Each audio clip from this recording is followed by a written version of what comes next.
The biggest door, the biggest opening on your home is the garage, and you don't want to skimp, man. No, you want to do it right. If you got a loud, old, rickety, rusty garage door, gross.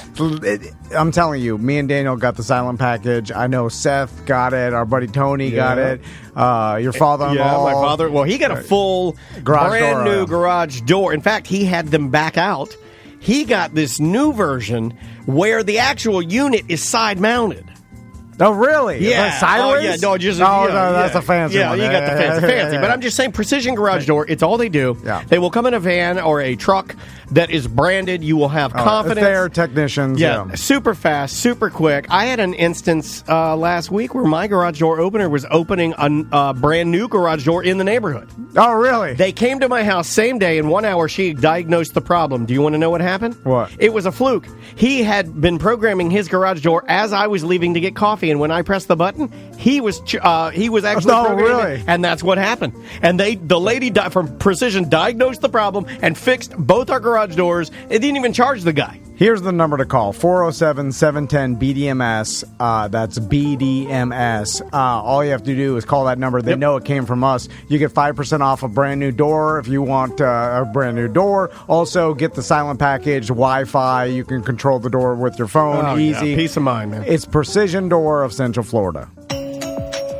Welcome back to A Corporate Time with Tom and Dan. I'm Tom. I'm Dan. Samantha's here. Butler's here. The fish tank is running smoother than it ever has. I love it now. We need to get a snail. We got snails. Well, like a stereotypical blob snail. Gary the snail? Yeah, like a big old snail that comes out. I saw some YouTube. Oh, you want like something a little larger, more disguscing. Yeah. Okay, like we a big, can do disgusting that. snail. We got little snails, but they don't really do much. And then we got little crabs. Yeah. Our snails, I'm talking about like a golf ball size snail. Something like that. You know what I'm saying? A big old snail. Big old chungus snail? Yeah. Snail trail. Sorry, had to say it. You want to do some voicemails? Yeah. Let's do it. Let's try this one. Bro. BDM Neil here. I just got that text message of y'all sending me a damn eggplant emoji. I love it. I'll keep doing it. I'll never reply stop. I love it. And I love y'all. There you go. We wasted so much money on an eggplant emoji text. Yeah. I think you love it. Do you really love it? You can't love it that much. BDM Neil loves it. He said he loves it while he was eating. And he said he'll. I want to know what he was eating. And I also like he said, "I'll never text stop."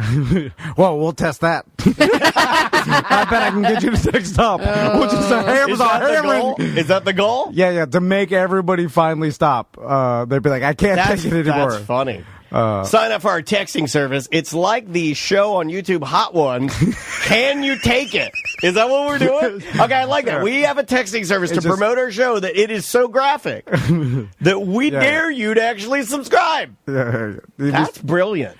Sometimes I doubt your ideas, like Poolber, and what was the other one you had? Where you always have something where you rent a hairdryer, like always, like everything. There's too many ideas. Ice machine. Everything you have is rent something out. Something out. It's becoming bad. And then I see these people on these documentaries, and I'm like, oh my god, am I like that? This person's insane. Yeah. Stupid business ideas. And they're just and he's manic crazy with these business ideas, and they're stupid. Yeah. And then I'm like, oh my god, is that me? And I'm like, no, You mine are sprinkle good. a little And I'm bit like, well, this guy thinks his is good. Yeah. So, man, of course I think mine are good. only, like, a little dumb old man on there. You sprinkle a little of that on there. I mean, the only thing you're missing is really a van and 90 Hawaiian shirts on a rack in the back of it. And if you were driving around the villages with me as your co-pilot, you realize that Dennis from the documentary, the Villages documentary, what is it? Little Piece of Heaven. Yeah. That's our son from the future. Some kind of heaven, yeah. Some kind of heaven, yeah. That guy. Oh, my God.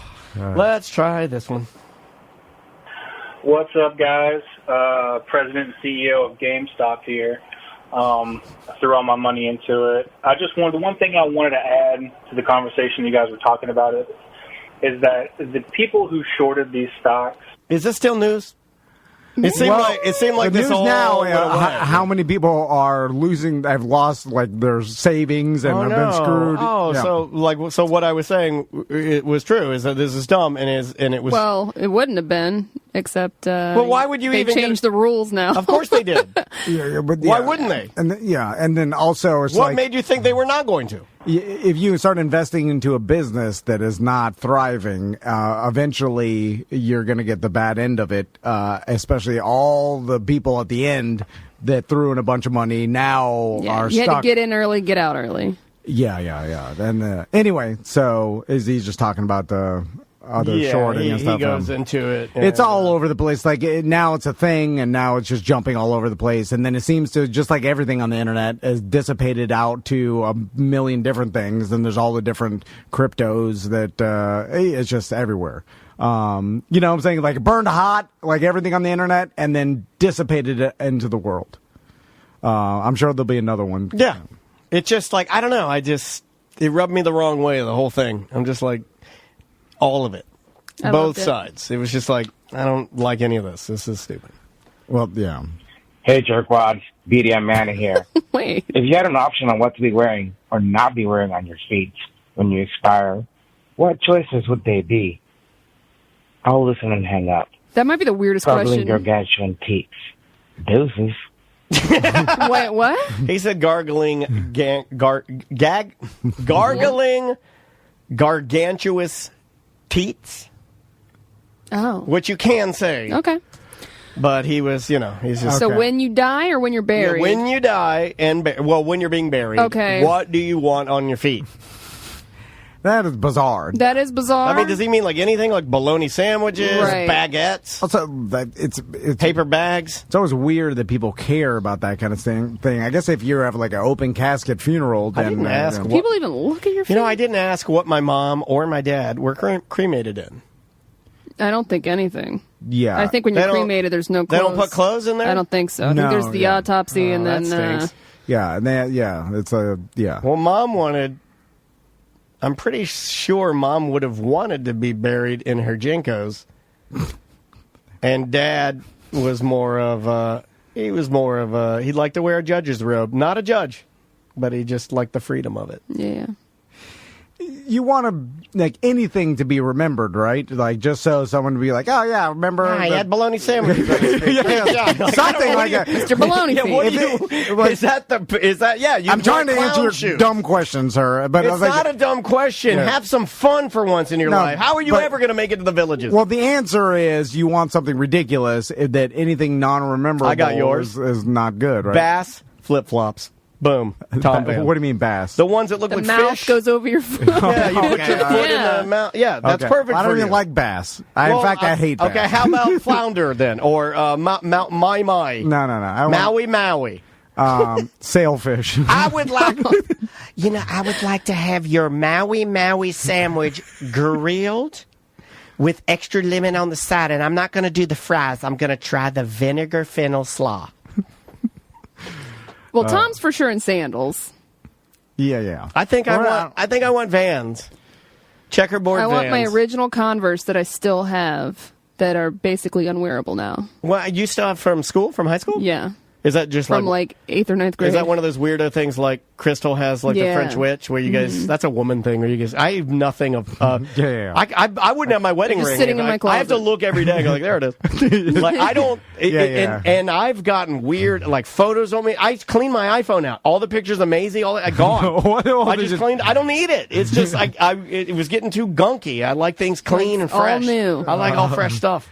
Sometimes I go through my email. You guys have emailed me stuff, important stuff, hasn't even been answered, and I'll just start at the top, and I'll hold shift all the way to the bottom, and I just delete, start fresh, and March. If you go too clean, it's an illness. It's OCD. No, it's fresh. It's OCD. It's fresh. I also want to cut my leg off and live in a wheelchair the rest of my life. Well, that's the thing. It's like there's one thing being organized, but then you start getting to the point where it's like every sock is exactly, like every piece of paper, every spice is alphabetized. I don't do that. You start getting to a point where you're like, oh my God, this is too much. I feel like my husband will be there soon. That's a disease. No, there's a little bit of real crazy sickness in there that I think if I deleted all, it doesn't exist. So it's become. That's also mental illness. Yeah, I said it. It's all. I said it was. I'm not saying it's not. And so what I do is I look at it, I go, well, this is insurmountable. I can't finish this. Out of sight, out of mind. This is too big. So the only way to do it is to eradicate it. And I hit delete and it's gone. And then I don't have to worry about it. There's no way to live perfectly. Everything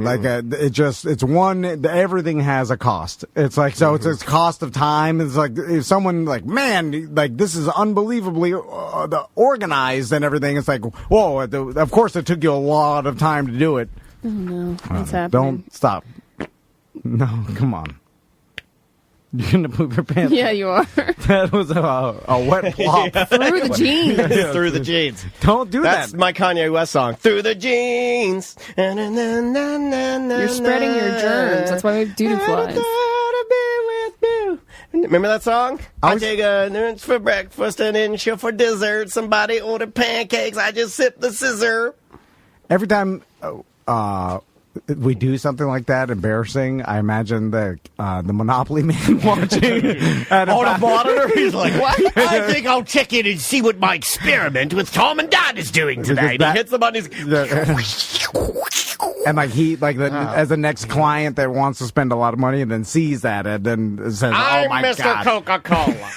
Then he's like, "These guys are idiots and they're childish and they're farting." I'm like, stupid. They're mad and they're like, no money for them. I mean, okay, you want us to talk about how sad the news is? You want us to start giving you the rundown on politics and all that, or you want some farts? I go farts all day long. Yeah. Villages, farts, sex, Mountain Dew, Walmart, Target. Snail trail.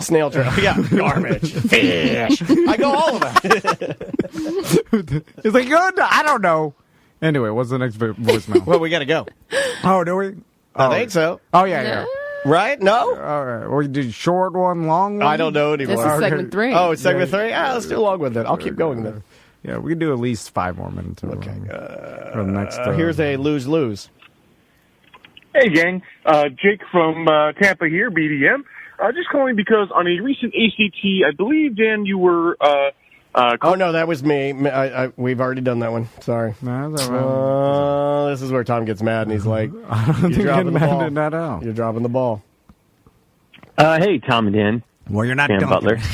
Butler. I just listened to the last Friday free show, episode 601, and the whole Q-tip debacle that you were talking about, and how Crystal's like addicted to Q-tips in her ears. Just thought, or I think this is something, talking about addictive stuff, is my wife is addicted to chapstick. Me too. This guy is non-drunk Mike B, too, if you really listen to it. Yeah. Got a little B in him. Constantly, always putting it on her lips, and it's always sticky lips, and it drives me crazy because every time I kiss her, it's like I get stuck to her face, and she is it's every 15 minutes. Chapstick. I don't know, maybe Sam can relate. Maybe she has the same problem, but just thought I'd throw that in there. I don't like it Not either. every 15 minutes, but I got to have my chapstick medicated. It's too sticky. I'm miserable. I agree with him because Andrea does the same thing. She's chapstick lady too, and she's all about the lip gloss all the time. And there's just something. It's not bad. I don't want to be like. Obviously, it's good. You're taking care of your lips. I think it's nice that you moisturize. The same thing with Andrea. Obviously, she's taking care of her lips better than I am. But it is. Is she? I think your lips can take care of themselves. How dare you? I don't think you need chapstick. I've had this argument with my wife because she's addicted when to my chapstick. lips are chapped, I need chapstick. Yeah. I don't. But not in. I understand They're never what you're chapped. saying. My lips are never chapped because I don't use chapstick. I don't know. They look pretty dry from over here, buddy. Because he's been kissing Butler's ass. They lubricate themselves or do whatever the body needs to do. I think it's natural Mountain Dew moisturizer. I'm just telling, like Deusterizer. That's what will happen. I did this. I'm now addicted to eye drops, and now if I don't use eye drops, my eyes will get dry and hurt. Yeah, and that's because if I never started using them, they would lubricate themselves. I think the same thing with your lips. Same thing with like shampoo and other things that you use too much. Here's where I stand on the chapstick. I like the fact that you use it, my wife uses it. When I use it and I need it, I enjoy it. I don't like kissing someone with chapstick, but if you're just wearing it, it's your lips. I don't care. I got my husband addicted as well. Really? Well, that So must it's work fine. out. Yeah, we kiss each other both with chapstick Now on. that- If I don't have chapstick on and we leave and he has it on, then I kiss him. I got chapstick. It's great. I do like a double chapstick scenario. Chapstick on non-chapstick, no. Non. I guess I don't it doesn't find it matter. sticky. It must be the chapstick you guys are using. What are you using? Burt's Bees? No, I just use the black medicated tube or the pink cherry tube. That's all. I only have ever bought it at a 7-Eleven or a service station. I've never purchased chapstick at a like an actual Publix or a Walmart or Right. You know what I mean? Mm-hmm. And it's hard to find. What does it do? Is it supposed to like is like a lotion? Moisturizes and protects from the sun and the wind. Yeah. And the rain. A lot of men, just judging from the vibe here, you, namely, and the chat room, are very anti-chapstick. Yeah. Interesting. Yeah. We don't need it. Like, do guys lotion? I think No. guys hate all moisturizing. I'm right? glad you brought that up. I was going to put that. That's one of the things I forgot to put on the list for Friday. I think I want to start becoming a lotionman. Yeah. No, it's I the think it's same good thing. for you. Especially with your tattoos. No, I think it's Yeah. good. But I think it's good. Like If you sit out in the sun. Okay, the pollen count right now is a banana. Yeah, Butler, he's a lotionman.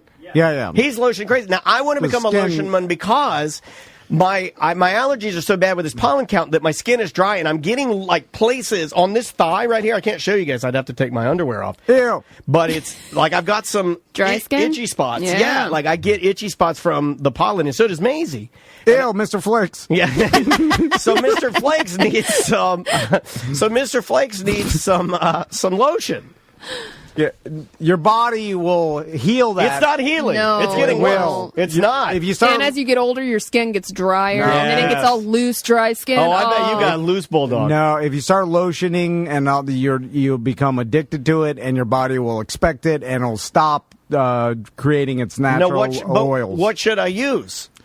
Don't use anything. Don't use anything. Yeah, your body will overcome. Is that true? Yeah. And because you start doing the No, I wanna lotion, know. then it's the same thing with the eye drops. It's like you just get used to it. And Find me a dermatologist, Sam. Do you think we have a dermatologist that listens to the Probably. show? Or at least someone who knows Now, one. I don't know if they'll tell talk you to if you us. go in the sun all day, like obviously your sunscreen and stuff. I do use sunscreen. and then if your skin is damaged by sunburn or something, then maybe Did you should lotion your moisturize it. face after you got your sunburn on your boat? No. I want, what is it called? We always get it wrong. It's not a regiment. That's a group of men or women fighting. never right? put I lotion. regimen. I want a regiment.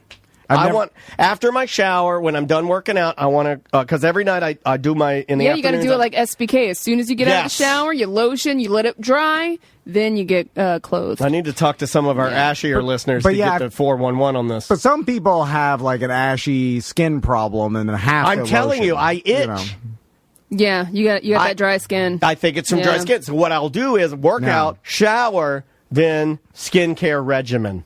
That's what I want. Now, I will say that the people, like the celebrities and the people that have some sort of skincare regimen, Imagine how they young look you would look. unbelievable. yeah, because you're supposed to take care of your But skin. you know who doesn't have a Oh my skincare God. regimen? Old Bannon. Like, No, it's- Exactly. exactly. You know, if you had it looks one, bad, yeah. if you had a skincare regimen, Oh, right, beautiful. dude, you'd look like 10 years younger. you would look like Justin Bieber.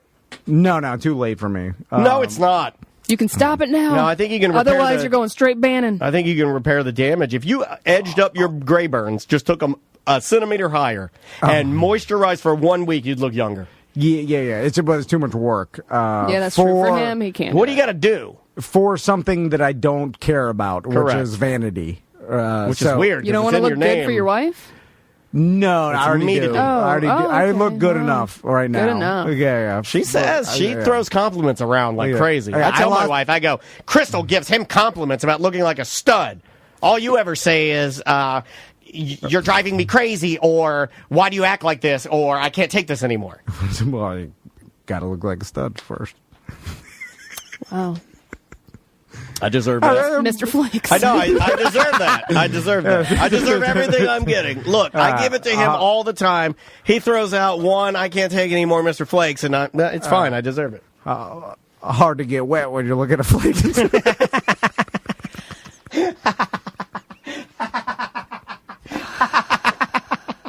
Like instant potatoes.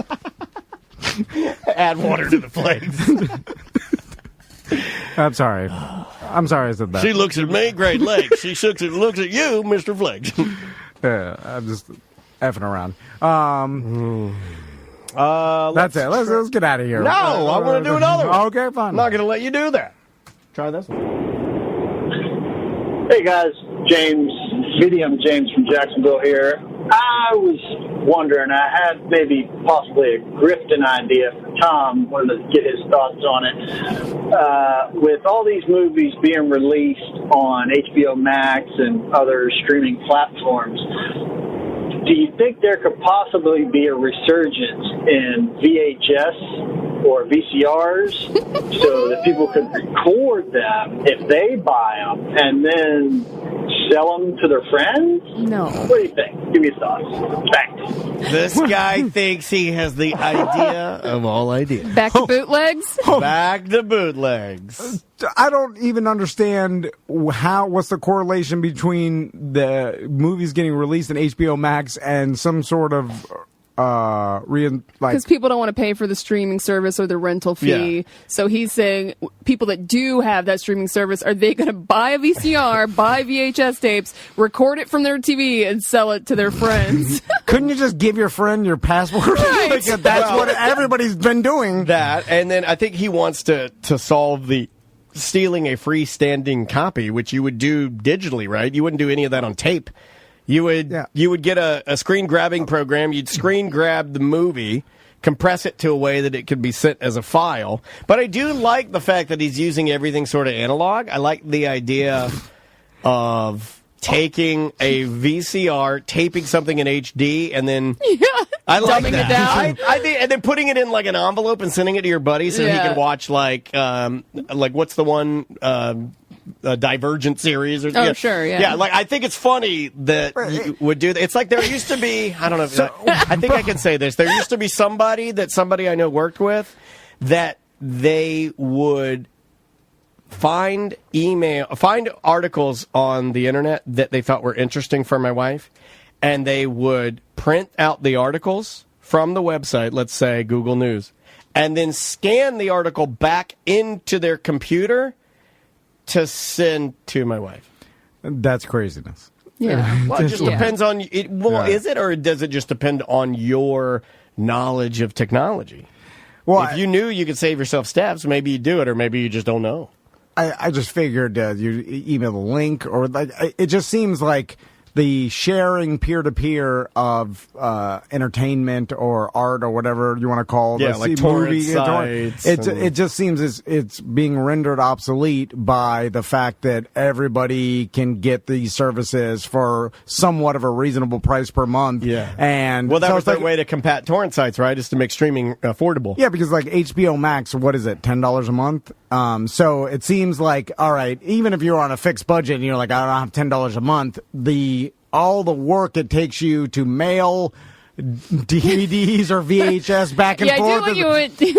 It's like for every movie, like, and then you want to watch, it's like, all right, I want to watch this movie. Fred record it for me, mail it to, like, all that seems like more work than $10 a month. It seems like easier to make $10 a month and just buy that than it is to go around the system in this BS kind of way. It's stupid. No.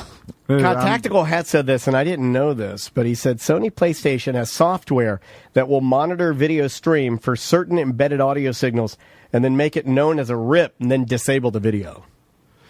Yeah, and interesting. I didn't know that. There's still sharing passwords. Like, you can still share people's passwords, and they haven't really cracked down that hard on it, right? I mean, with Netflix and HBO Max and stuff, I know maybe there's only one person that can stream it. Like, if you share it with a friend, if they're watching it, then you can't watch it, right? But there's still, you can still watch it. Yeah, most of the time they make it known so you can manage it rather than just booting you off or something like that.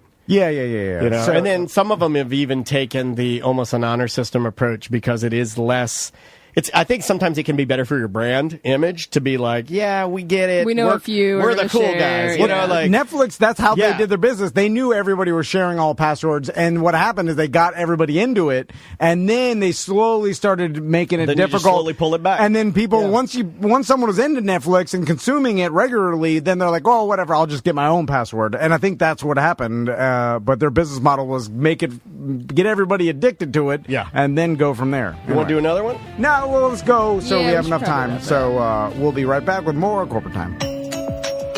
Welcome to A Corporate Time with Tom and Dan. I'm Tom. I am Dan. Samantha's here. Butler's here. We have a very special guest on the line that we will get to very, very soon. Mm-hmm. He might be waving to you live on the Zooms. Yep. I'll plug our Tom and Dan Land Cruise coming up April 17th. If you go to tomanddanlandcruise.com, that's where you can get your tickets. Not that many left. All sponsored by justcallmo.com, the DeWitt Law Firm, also ABC Fine Wine and Spirits, and Sports Subaru. And a big thank you to all our gift bag sponsors, Bart Merrick, Precision Door, At-Home Floor Store. And, of course, Mo. Yeah. So, anyway, and speaking of that, we've got a friend of the show who's also going to be performing at the Dr. same Phillips space. Front Yard Fest this Saturday. And he's a tennis player now. He is a tennisman now. He moved to L.A. Well, he's injured.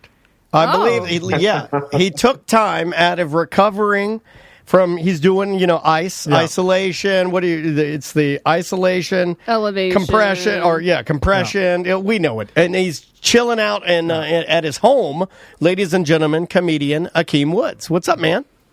Hey, how's it going, guys? I'm good. Oh, are you guys doing a show at the Dr. Phillips thing too? We are. In April. But we're it's an S show of just yours crazy random. Yeah, yours is a specific, you and Preacher Lawson appearing on the stage, bringing the laughs. We don't know what we're doing. We're doing the Land Cruise, so we're just throwing everything together. We're just pivoting to steel drums. Yeah, I thought you were going to say stealing money, and I was like, yeah, that's basically what we do. Oh, you guys are doing the land? Oh, because you guys can't do regular cruises because it's COVID. So right. Yeah. It's not even really. It's just we had to think of something. Daniel said Land Cruise, and we're just like, roll with it, go, get the website. Yeah. But are you guys gonna get like a fancy limousine or something for people to drive around? We've done that. Yeah, we do look like the type of men that, in order to be fancy, would get a limousine to drive around the venue. That is a radio. We should get a limousine. That's a radio guy thing to do, though. You know what? Radio guys love limousines. When you said that, Akeem, first thing when you said that, I was offended. But now I understand that we are limousine men, and we should get a limousine. Well, you should. It's just tacky enough to work. Okay, he's Akeem, right. Yeah. Thinking this is what we've missed. We haven't had put that in the budget. Put the limousine. We in the haven't budget. had Akeem here to tell us some of the new tackier things that basically white radio DJs need in their lives to make themselves. And then you can just have Big Tim drive it. Can't fit in there. Yeah. He can fit in the back. I'm sure he has 8 till April. He can lose a few pounds. He's lost a lot of weight. He actually has, yeah. I think he's lost close to 100. I haven't seen him in years. So. I think he's lost close to 100 pounds now. Yeah, he's 100? Yeah, it's a lot. Wow. It's a lot. He can't even lift his AR anymore. So, Akeem, speaking of fancy, when did you get into playing tennis? You've come a long way since the orphan left at SeaWorld. Yeah. And now you're playing tennis in L.A. True. During the pandemic, as you know, LA is closed because we believe in science and we take the pandemic seriously. Akeem, wait till you come back to Florida. It's open. It's open, baby. God. You're not even going to believe it. It's open. You're not even going to. You remember what it was like right before you were just having to decide you had that internal struggle and you had to decide whether or not you were going to wear a mask? That's how we are here at all times. Akeem, it's more crowded than before. It's all completely. Because all of you guys are here. Anyway. Yeah. So, so during the beginning of the quarantine, no one was. There was nothing to do. Like there was no shows. There was no outdoor shows. No eating outside. There was barely anything to do. So a bunch of LA comics started playing tennis, and I was like, well, I have free time and nothing to do, and I'm trying to work out or whatever. So I started playing tennis, and it's been fun. I've lost a bunch of weight, and I've gotten pretty good. I started taking lessons because I have extra money, so I'm like, I'll get tennis lessons. And my tennis instructor happens to be fine, but that's not the point. Hold on. This is a gay porno that I've seen. I've seen this porno. Oh my God, you are living the best gay porno. Do you ever put stick it through? Yeah, through the net. Through the net. Yeah, you put it through the net. Yeah. This guy knows. But yeah, you get so I've it been the playing way it tennis a needs to bunch. be. You get it. Yeah. And the instructor. And then through the net. Then he knows what to do. Yeah. But no, it's been fun. Only thing I've been doing is playing tennis, and then I started playing Fortnite. Oh my God, you're becoming a child out there. Well, there's nothing else to do. I only played Fortnite because I was playing. Because have you guys? I don't think she's been to Orlando. Do you guys know who Yamanika is? Yamanika, that's EJ's boss at the. No, we don't know Yamanika. She's no. so funny. She has like a Netflix special out. Called The Degenerates.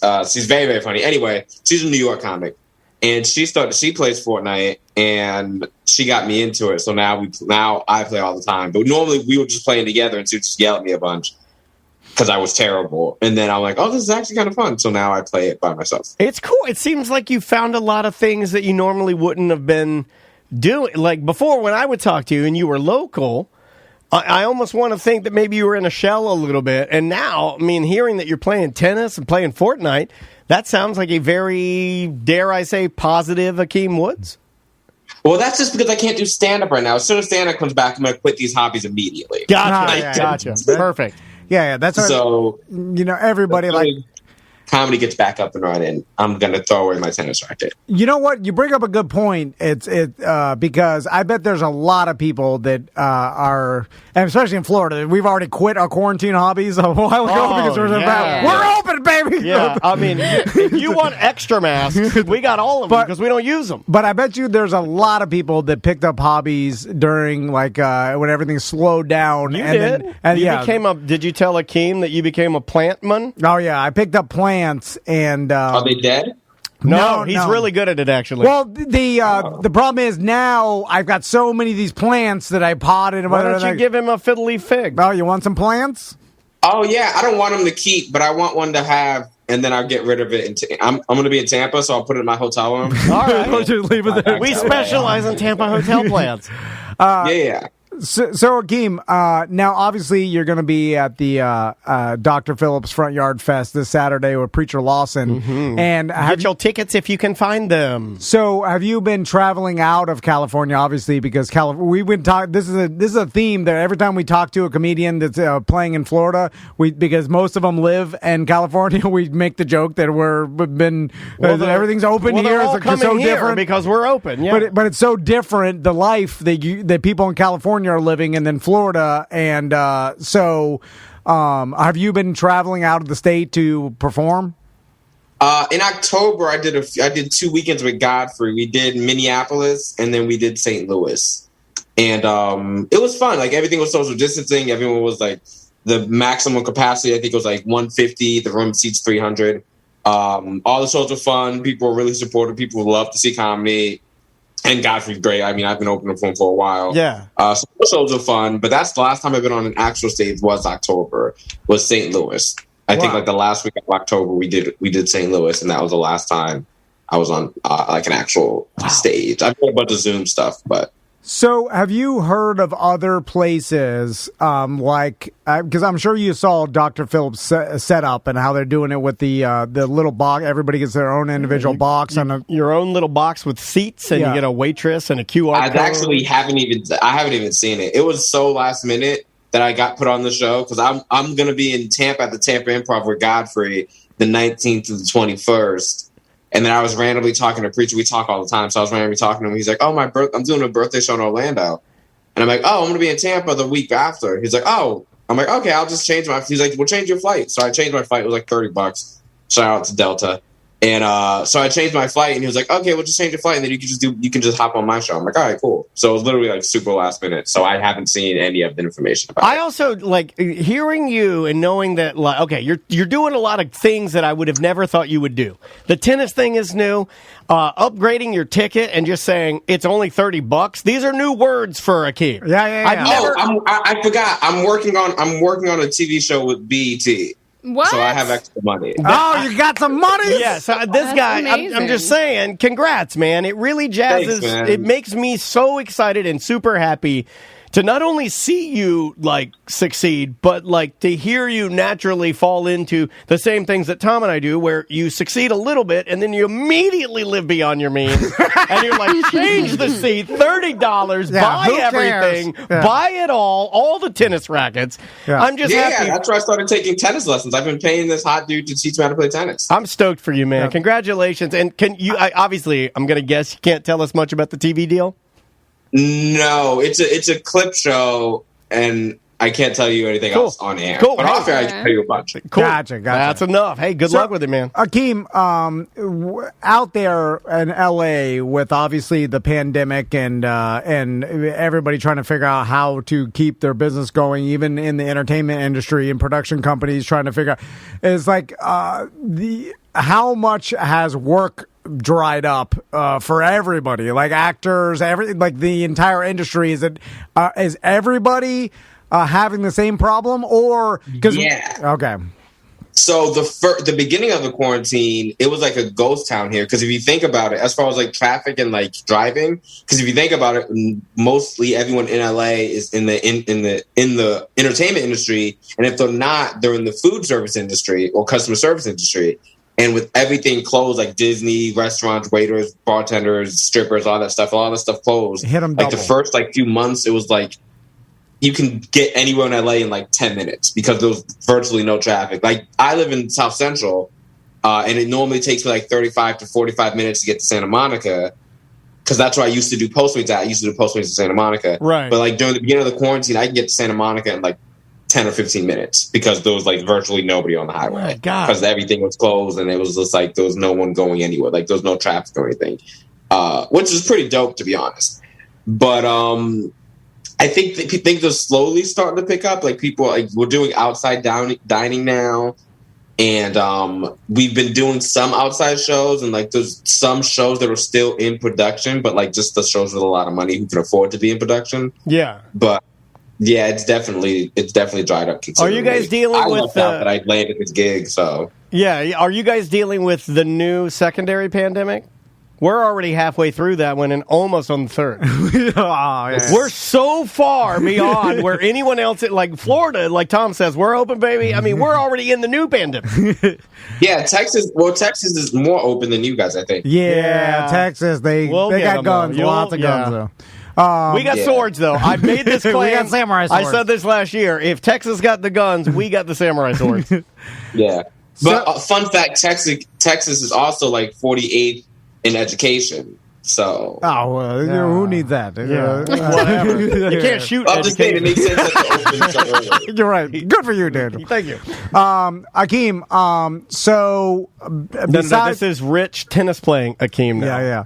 So let's talk about tennis more. I know you said it's going to be done once everything gets back going, but now that you're, getting some possible TV gigs and stuff, I mean... And he's out there with his contemporaries, like, it's not like Preacher is an unattractive, non-fit man. Yeah. Like, the guys that your crew of comedians, you run with some very attractive guys. And so... You included. I know once you start making the leap to TV and stuff and getting on... tennis. You start... Oh yeah, I'm gonna stop. I'm gonna stop answering you guys' calls. I know that. We did the math. But I'm talking about, are you going to get into the LA, like, hey, I got to look good? Like, you're still young, but it's like you start getting the Botox and the little things, nips, tongue. I'm trying to get abs so I can sleep with dudes who have abs. That's Okay. All right. That's the extent. And then once I land one of those dudes, I'm going to be done with it. See, that's the weird... Just, have to love me for me or whatever. That's the weird thing about abs is that people with abs typically want to sleep with people with also abs. Well, men do. Women don't really care because women have low standards. Okay. All right. I like that. So let's talk about dating. That's why I could never be gay. Also, Akeem, I imagine no abs. The dating scene during COVID, how's that been? I mean, like the hookups and stuff. Is it people are less likely to hook up with strangers because of the pandemic? I imagine your horniness push past the risks. I haven't done gay stuff since like October. So technically on paper. God, even I've done gay stuff since October. Come on, yeah, man. I know. Just a little bit. I know I'm on the spectrum further than Tom, but And so there's not that much dating, and that's all dried up. I'm not actively looking. Dating before in LA was complicated, but like now you add in COVID, and it's like it's just too much extra stuff. So I haven't even been like pursuing it, to be honest. Yeah. I thought about that one night. I got really, really stoned, and I was thinking about how if you were having trouble meeting people before the pandemic, like now, you must be the absolute saddest, most depressed person in the world, right? Yeah. No, I mean, and those are the type of things I think about right before I shut my eyes. On an unrelated note, how is my baby? You know what? I've been telling more and more people that my joke is... She's a grown woman now. Well, my daughter, basically, Maisie is 5, big time attitude. Bullies me incessantly. She's more responsible than I am. Or me. Can read better than me. Yeah. So she's in kindergarten? Yeah. She's in full-blown school. Doesn't complain about wearing her mask. Goes into school, does the thing. Tommy's sons, they work in the mines like Daddy wanted him to. And pretty soon, bastard in a basket. Akeem, is there any... I know a lot of this is dried up because of... Stop saying dried up. Of everything, but can you still sleep your way to the top? And follow me with this. Like for instance, in the entertainment business. I'll let you finish the stupid question. Go ahead. Well, I'm just saying, to me, if there was a way for me to give my body to for some sort of money or advancement, Steve from Porky's. It was just so you're going to give your body to Brian Zimel. Say this, Say Brian Zimel. He's one of our biggest client, a Streamline Mortgage Solution. He probably don't want me to say this. I'm going to ruin it by this joke. Flew a helicopter down, and then he said he would give Samantha $1 million to sleep with you. No. Okay. And then you have to roll your nude body in the money. No, not even that. I'm just saying if he would just be like, well, I will continue to advertise more for this. If you will give me your body for these favors or whatever, I'll be like, I'll do it. You know what I'm saying? Because it's gosh. To me, that's an easy thing to do. Is the question that you're asking, are men still creeps? Because if the answer is yes. Okay, well, would you be willing, or can you? I don't know what the question is. I just know you're willing to offer your body up to our clients to keep the company going, and I think you're a hero. I know, but that's if I have to do a good job or do some other work, that's too hard for me. My body, I'll just do either. Well, you have to do a good job with your body. That's though. right. Yeah. And we've heard you have no motion in your ocean. Yeah, but I figured I'll just I have to. Okay, when you look at Tom, do you think he's the type of guy, let's say, to, stick it through the tennis net, if you know what I'm saying? No, Tom, I feel like Tom is very romantic, but not passionate. Okay, I think he's right. I think in the heat of passion, I think when push comes to shove, he'll just be like, "I love you so much," and then start crying.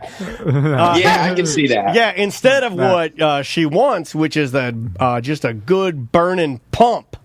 I'm just asking Akeem if there. The fact that this is a clean show is ridiculous. I know. It is ridiculous. Nobody it's not knows. even. It's like technically. Nobody knows. We put a mask on it. It's fine.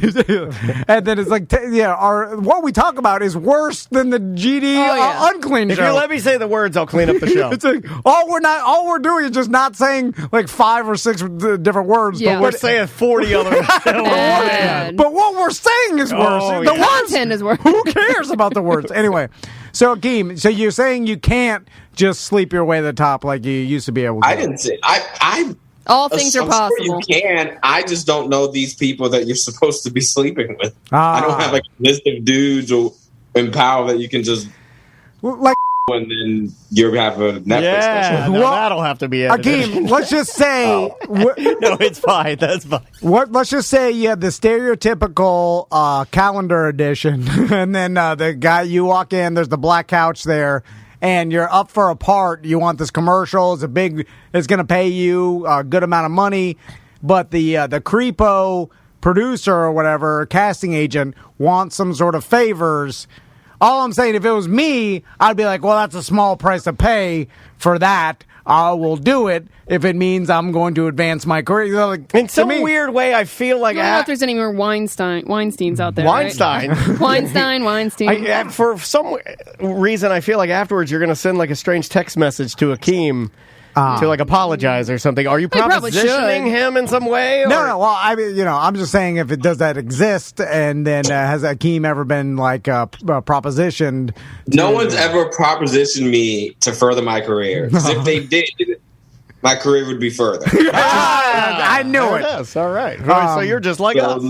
No one's asking me to do things. But if they want to, I'm open. When do you get to Tampa? 19th to the 21st. Okay, so not for the Tampa Improv with Godfrey, and then the week after that, the 26th to the 28th, I'm at the Arlington Improv in Texas, and then the 2nd and the 3rd, I'm in Austin at a club that I don't remember. All right. So I like that. That's how we do business too. We're just like, I don't know. Sam will clear it up. Yeah. Last question, Akeem. Because you are honest, and every time we do that thing where we tell people like, when you get famous, you'll never be in here. And they're like, no, I'll still talk to you. But it's a lie. They always say that. Akeem is like, no. When I get the next level, I'll never talk to you guys again. I like that. And I like it. I'm like, good. I respect it. Then I'll be like, yes. Because it also is a defining moment to know that my friend has succeeded. Like if I call him or text him and nothing, then I'll feel good because I'll be like, he did. Yeah, because you know I made it. Yeah, I'll be like, that son of a bitch did it. So what is the level you have to get to? Because that's where I find the comedy. It's like, how... Like, are we talking one? Like, Bert Kreischer did it to us. I did. Yeah. This one. 100%. Okay, so I'll give you the tea. Once I get a Comedy Central presents, I'm gonna stop talking to Tom. Still Tom only. Okay. Yeah, just Tom. And then once I get a Netflix thing, I'm gonna stop talking to Dan. Okay. All right. I'll still talk to Samantha. All right. But then once I get like a certain amount of followers on Instagram, I'm gonna start talking to Samantha. Yeah. Okay, so I like that. It's like a tier. We got all varying degrees. I like that. What you said is interesting to me too, because that just tells me what comedians think of the level. Like Comedy Central special, Netflix special. There's a spectrum of what's good, Success, and the Comedy Central special is that like the lowest one now? Nowadays, yeah, probably. Yeah, because they're probably gonna go out of business. Yeah. What? So, like they're barely holding on. There's like a few shows that are keeping them afloat, but they're not doing great. Is it because they just got too bloated and during a regular TV era where I think there's just too much competition now. There's just too much. No one's really watching cable anymore. Everyone's just watching Netflix, Hulu, or Disney Plus or whatever, but no one's like actually watching cable. And that was their bread and butter, was people who had, because Comedy Central was like the basic package. It came with basic cable. Yeah. Like everyone had Comedy Central. And it was but literally now no one really had cable. People aren't really watching it. And it's sad too because they changed it. I mean, they changed the entire comedy game. I remember when the channel came up as a kid, seeing it and watching the Higgins boys and Gruber on there when you had, the Higgins brothers, like they were talking about like comedy writing royalty. Yeah. And they're just doing a daytime sketch show clouded in mystery as a children's show. Mm-hmm. And they had original programming, short attention span theater and all of that. And now to think that how many years later, I don't know how many, 30, 40, and gone? Because they couldn't, they probably couldn't pivot off and start their own app and stuff because they're still tied in with the networks and the old school business. Well, there is a Comedy Central app, but it was so late that they came out with it. It's like no one cared. Yeah. No one paid attention. Yeah. And then why would I even go to them? They didn't pivot fast enough. Well, I can go to Preacher and Akeem like on their YouTube channels and watch it from them. Like I'll just watch Akeem and Preacher do their own sketches direct to my eyeballs. I don't need to go through Comedy Central. Yeah. Right. In fact, I might comment on that, and God forbid, my friend, or I think he's my friend in my brain, Akeem, comments back to me, and as a fan, that would blow my mind. Right? Yeah. I'm saying the interaction, even from a comedian standpoint, to me is better because imagine if you did like Akeem and you were intimidated by it, but he did say, "Hey, thanks for watching my videos." Now you're a fan for life. Right. Yeah, because he Exactly. comment. All that being said, Comedy Central still give me a special. I want Yeah, of course, yeah. disregard all the stuff that I said about you guys probably going bankrupt. Well, it's not negative if it's happening. You know, it's they know it. They know it too. Doing the late night shows doesn't even do anything nowadays, right? It's a nothing. No, not really. It's honestly the only show that does what late night used to do, because back in the day, late night, I say back in the day like I was alive then, but like back in like the early 80s or in early 90s, a late night set would launch your career because everyone would watch it. The views you would get from doing a late night show, you were instantly like a household name because there was just the one late night show. Yeah. The only show that gives you that much blow up right now is America's Got Talent. Okay, yeah, because they still have a gigantic Because the massive audience. amount of views and followers you get from that show, even if you don't win, like Right. the massive amount of people who view that show and instantly become your followers after doing that show there's no other show like it. There's no show that reaches that many people and gets you that instantly, for the lack of a better term, famous or internet famous than AGC. And to confirm, not that it needed confirmation, but we had Preacher on last week, and then one of the comments that we got underneath there was somebody that must have just searched his name, and it was a Middle Eastern person who doesn't have a good grasp of English and just wrote Show Bob's, just leading me to believe that person, Search you may not Preacher even know Lawson. English, but you can understand names and you can type Preacher Lawson in there.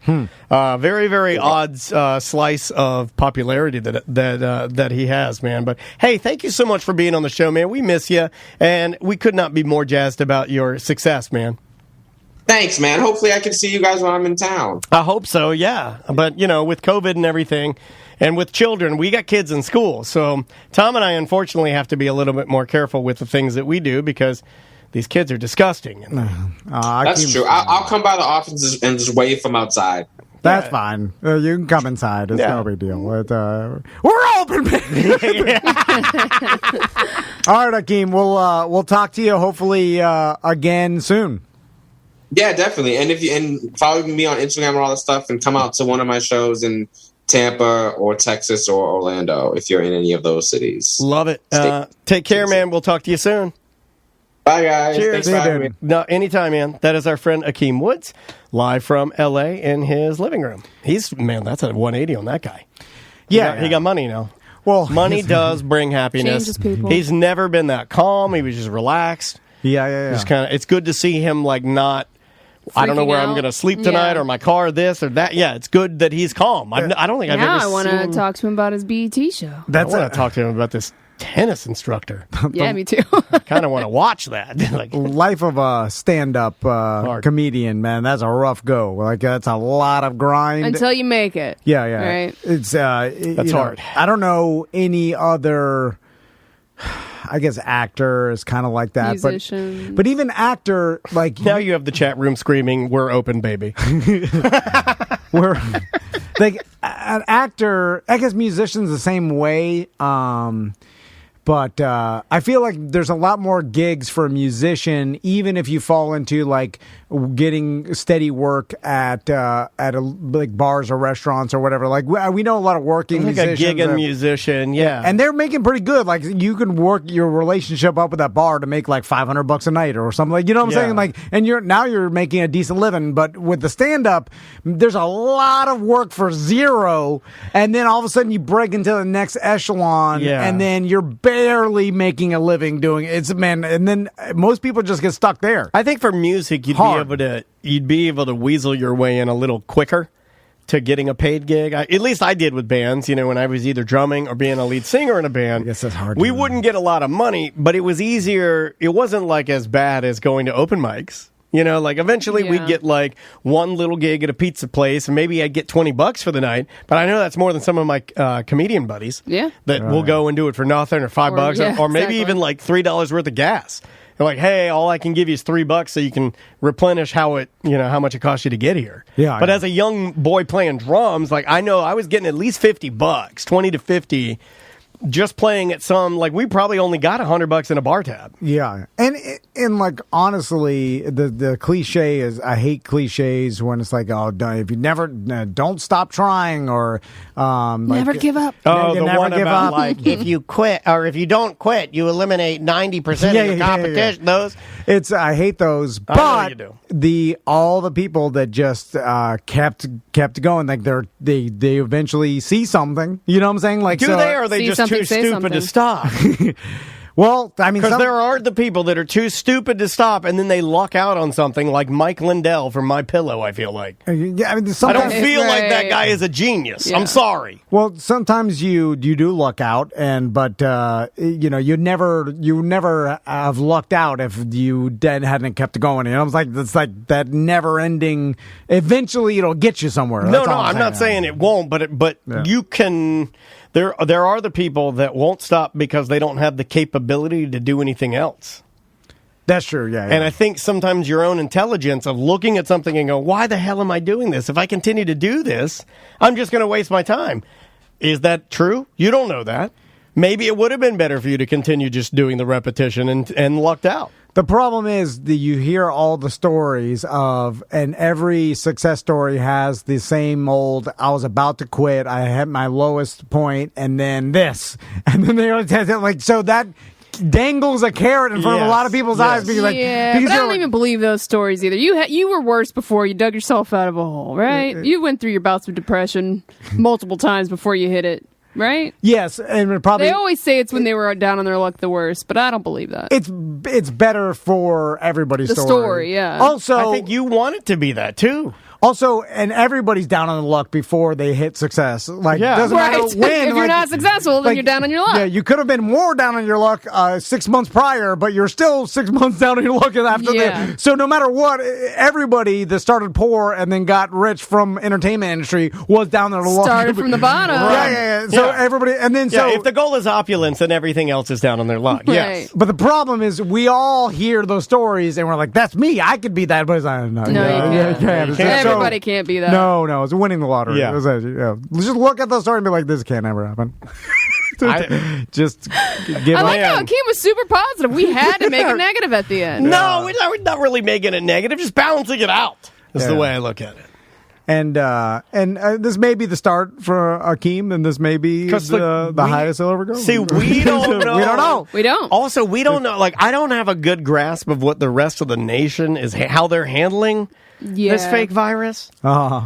I mean, like, when you say we're open, baby, like, part of that's a joke, but I don't know what anybody else is dealing with right now. Well, that's the perception of the rest of the country. Like, you talk You're to not anybody wrong. and everybody's like, "Oh my God!" You're like, Florida's You can eat inside? completely Yeah. open. Like, it's like, I'm gonna- our lives have only changed. We have to wear masks to public. So Okay, then I'm going to ask something. I'm going to ask something, and let's debate this. And you guys may not like this, but in order for us to save face with some of our more, West Coast and, Upper East Coast interview people, we need to put masks on. So when they zoom in, they look at us and we have our mask on. And we're like, we're okay to take these off? Then we take them off. Well, they're glad that we're open because they're working here. No. That's true. I just You know, want to they- have the mask on so people see me wearing it. Oh yeah. It has nothing to do about reality. I just want people to see me wearing it. Yeah. That's It's all perception. Yes. most of it too. No, All I right, get it. let's take a quick break. We'll be right back with more corporate time. I go to 7-Eleven, me and the promo person, right? And then I'm like, well, we used to joke. We're like, no way they know we're supposed to be here. This is absurd. Yeah, you This do a whole bet. thing- Do they know? Do Yeah. they know? They don't know. And then No, they so don't know. I go in and then I look at the clerk or the person behind the cash register. They look at me. Of course, they don't know anything. They're just Well, working. there's the they don't know workers. Yeah, what- they're just a day shift worker. yeah, like they don't know the plan, the promotional marketing of the 7-Eleven Corporation. Or whatever. So I'm like, hey, I'm here with the radio station. Can we just set up outside in the parking lot? And they're like, I don't know. And then I'm like, all right, we're just gonna set up in the parking lot. And then they're like, okay. And then, by the way, I'm there for an Oreo Cakesters commercial, which somehow 7-Eleven is paying for, or no, the promotion or whatever. They don't even sell them inside the damn it's like 7-Eleven. It's like a group buy. We stand there, we set up stuff, and people. And then you ask listeners to go get you Mountain Dew, which is what he did to me. Kenny, did you do one like that? Oh, yeah. So, like Tom was saying, it's always just random corporate people that are coming up with the addresses. They just say, oh, this address is in a high market area. Go there.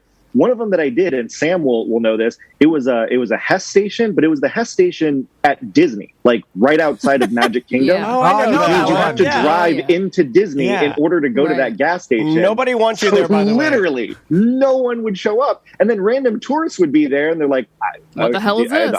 I don't want your koozie. I don't want your stupid ass There's t-shirt. nobody from Florida at that Hess station. No. I've been there multiple times. It's just tourists. My favorite person is, first, no one even comes up to even, then you think, well, maybe it's good promotion for the radio station. That's not true. No, you got to throw that away, buddy. You got to get into the lane I got into. That was the sweet lane. Was once the tent's out, I'm like, don't even put any of the other stuff out. I get to a point where I'm like, don't put the skirt on the table. That makes us a bigger target. Just leave it off and just put the tent lower, and hopefully we'll blend in behind this garden equipment. I was always afraid that somehow, there would be someone to be like, well, this drunkie doesn't care about someone to rat on me or something. But nobody cares. I know. But we stand there, we put out some plastic sunglasses, a DVD of The Rock, and then some koozies, and then some T-shirts. Legally Blonde 2. Legally Blonde 2. Then some T-shirts that were not even radio station T-shirts, like Corona shirts, like the beer. Bud Light. Bud Light shirts. And they put it out there, and then every once in a while, some landscaper who was filling up their lawnmowers would wander over to the thing. What you got here? And then pick up the DVD of Legally Blonde 2, then throw it back on the table because he's disinterested. No, he thought it was porno, and then he's like, oh, this is He'd move around the sunglasses, look at it with disgust, and then just walk away because even the garbage that we're giving away for free, maybe sometimes they'd be like, is this free? And we'd say yes, and they still wouldn't take it. And then they just walk back, and that's the only interaction. And you scream in your head, why is this happening? How is this happening? Here's another fun fact about radio, when you're doing the on-site promotion. If you have a DVD to give away, the DVD is never inside the case. It's rattling around in there. Yeah. Always. It'll never be in the little, whatever that thing is, the push hole pocket. And it's just getting scratched to S. Yeah. Why because it's in a giant Rubbermaid container that the promo people are just taking from van to van. Yes, there's a stinky carpet in there. There's old cigarettes in there. Then some old people, the prize pigs, they'd show up because they're the only listeners. They don't even listen. They just know that you have free stuff. But this is before the internet, so they would listen and find out where you were going to be at, and they drive far. They live in Sand Lake. Eric Merchman's in the chat room. He says this sounds a lot like our town. Merchman! How dare you, Merchman! You've done it this time, Merchman. Giving away our secrets. Oh, Merchman, you've done it. How dare you give away our secrets? What did I tell you about watching our Twitch, Merchman? Put the garbage out. Finger through it. It's all I know. Eric busted us red-handed. He's like, guys, you guys didn't say God damn it, hey, guys, Kitty. He's calling him. Eric calls Kitty. He's like, yeah, you still talking to him? Yeah. Are they still saying they don't do that? Yeah, they do it. And they pay me the same amount that Who does this? We do this. I love you, Eric. The only difference is you're not out of Kane's Furniture. Oh my God, that's funny. We send him to Johnny. wherever we're at. So come get our DVDs. We'll be at Dr. Phillips Center Front Yard Festival. April 17th. Yeah, come get our stuff. Yeah. But do you have the Tooth Fairy 2 on DVD? Honestly, here's why. But most of the time, you do that because it's the radio station or whatever. Just giving the promo people in the tent to a company that's a sponsor to try to appease them or make them happy. Be like, yeah, we'll put the tent out there as if there's some value to it. There's no value, but there's a perceived value. The client's like, all right, they're doing the tent thing, and then somehow that makes everything better. Well, no, let's do the math. It's a waste of goddamn time. No, maybe it's not, because if I were I'm doing it too. Remember when you guys guys would send Lee downtown for the soccer match. That's what we were doing. Hold on, I'm going to tell We're you. doing what they taught us. We only know what we know. I learned it from you. I went down there one time, and everybody was too afraid to go up to the Well, he tent was because mean. Lee looked like He an was- a-hole. No, he was an a-hole. Like, we can say He that. was mean to everybody. Look, God bless the guy. I wish the guy nothing but good luck, right? But I'm just saying, he wasn't mean to people. There were And- so and many koozies. I think he gave out one, and it was to me. but he thought he was immortal. It is that kind of thing where if I'm buying for the radio station and I'm like, I don't know, I'm a little on the fence, and you're like, hold on a second, what if okay, to sweeten the deal, what if I put in there that I will punish one of my employees by sending them to your car lot, and they will just stand there in the hot sun and do nothing, and you can watch them be miserable for 2 hours. Well, you know what? I'll do it. Deal. So the only redeeming factor I can even possibly think of is they always made us put the station vehicle on the side of the road. Yes. So essentially, they just paid for a 2-hour wacky inflatable armed tube man. That's all they did was just they needed a roadside attraction of a giant multicolored vehicle. Travis, look into wacky inflatable arm tube men. No, I already looked at. They're expensive. They are How expensive. expensive? Yeah, well, the one I wanted was about $1,700, but it does look like me. Well, that's because maybe we It's just my head. like one of our sponsors like, hey, will you come out? But we can't. But we'll send the tubeman. We'll send the Tom and Dan Tubeman. We'll send Travis with the wacky. And he'll set it up in front of your business. And he'll dress British. Like we'll send the British banker and his tubeman. We should get a wacky inflatable arm tube man because that's honestly. We can get the little ones for your desk. Have you seen those? They make the little ones that are about this big. I mean, I'm making the joke, but they are rich. Like, I want to be rich No, too. the tubeman patent went in all different directions. Like iHeart has got money. Oh, I thought you were talking about the man that invented tubeman. No. I'm talking That about ship sailed. the radio station. What's more effective, the tube man or the giant inflatable gorilla? I think tubeman over gorilla. I don't know. Because it moves. Giant inflatable gorilla. Now those things are back. Like Are they? They attract my attention. Are the kids loving Oh, they them? attract your attention. That means you're a dumb old man. That also means they're back, Sam. He saw one. He's It's just like, not digital. they're back. I'm just saying something that's not digital. Like everything digital gets lost. Yeah, and we're then- back to the real stuff. Hipster car lots have inflatable You're going to start gorillas. having inflatable decorations in your yard. It's just a matter of time. Everything's just the internet. It's just like, what does it matter? But The yeah, inflatable gorilla will always have a pun on it, like, we're bananas about our sale. Yeah, that's true. I know I've told the story a million times, but Kenny, you've inspired me to tell the spinning a sign at the condos with the Hooters waitresses. That was one of my The favorites. Hooters semi. Well, it wasn't even that. It was the amount of money that they spent on the buffet spread because they definitely thought that I showed up. at least 600 people were going to show up to this apartment complex. This guy was the manager of the apartment complex, was a huge listener, and he convinced the Those owner. are the best ones because you can suck them dry. You can It was- suck every bit of money they got. Yeah, That's yeah. why you're like, look, I'll get you to meet Bubba one time.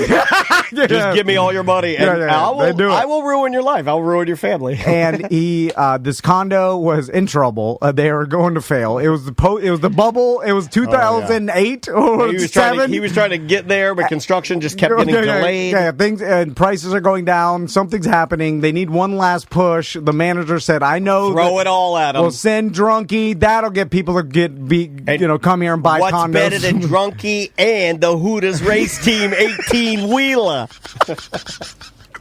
That'll get people to drive down here and buy $200,000 condos on Rio Grande Avenue. Next Saturday at Kensington Arms, it's Drunky the Bear and the Hooters NASCAR Race Team 18-wheeler. Yeah, it's a Holden and OBT and like near there. What was the name of Paradise Ridge? I believe was the name. I know it was on Rio Grande. Yeah. A cop stopped me or stopped it. He's like, "Drunky, what the hell are you doing here? Run! Get out of here!" Run!" He literally said, "What the hell are you doing here?" Concerned. And I'm in a bear suit spinning a condo sign. Anyway, the Hooters 18-wheeler was there, and I'm not joking. Oh, the spread. They converted the pool area into like some sort of disco. Was that the one I dropped by? I came by. I think you did. I think that's the one. I came by this. No, the whole interior because they had one of them open. Yeah. So they decorated one of the units as like a party discotheque. the Hooters semi truck pulled up and then folded out like, it was like the grill folds out. It was like, we have the Hooters. We can grill 1,000 wings at a time. And they have those construction lights that are spinning on the top. It's a ghost town in the parking lot.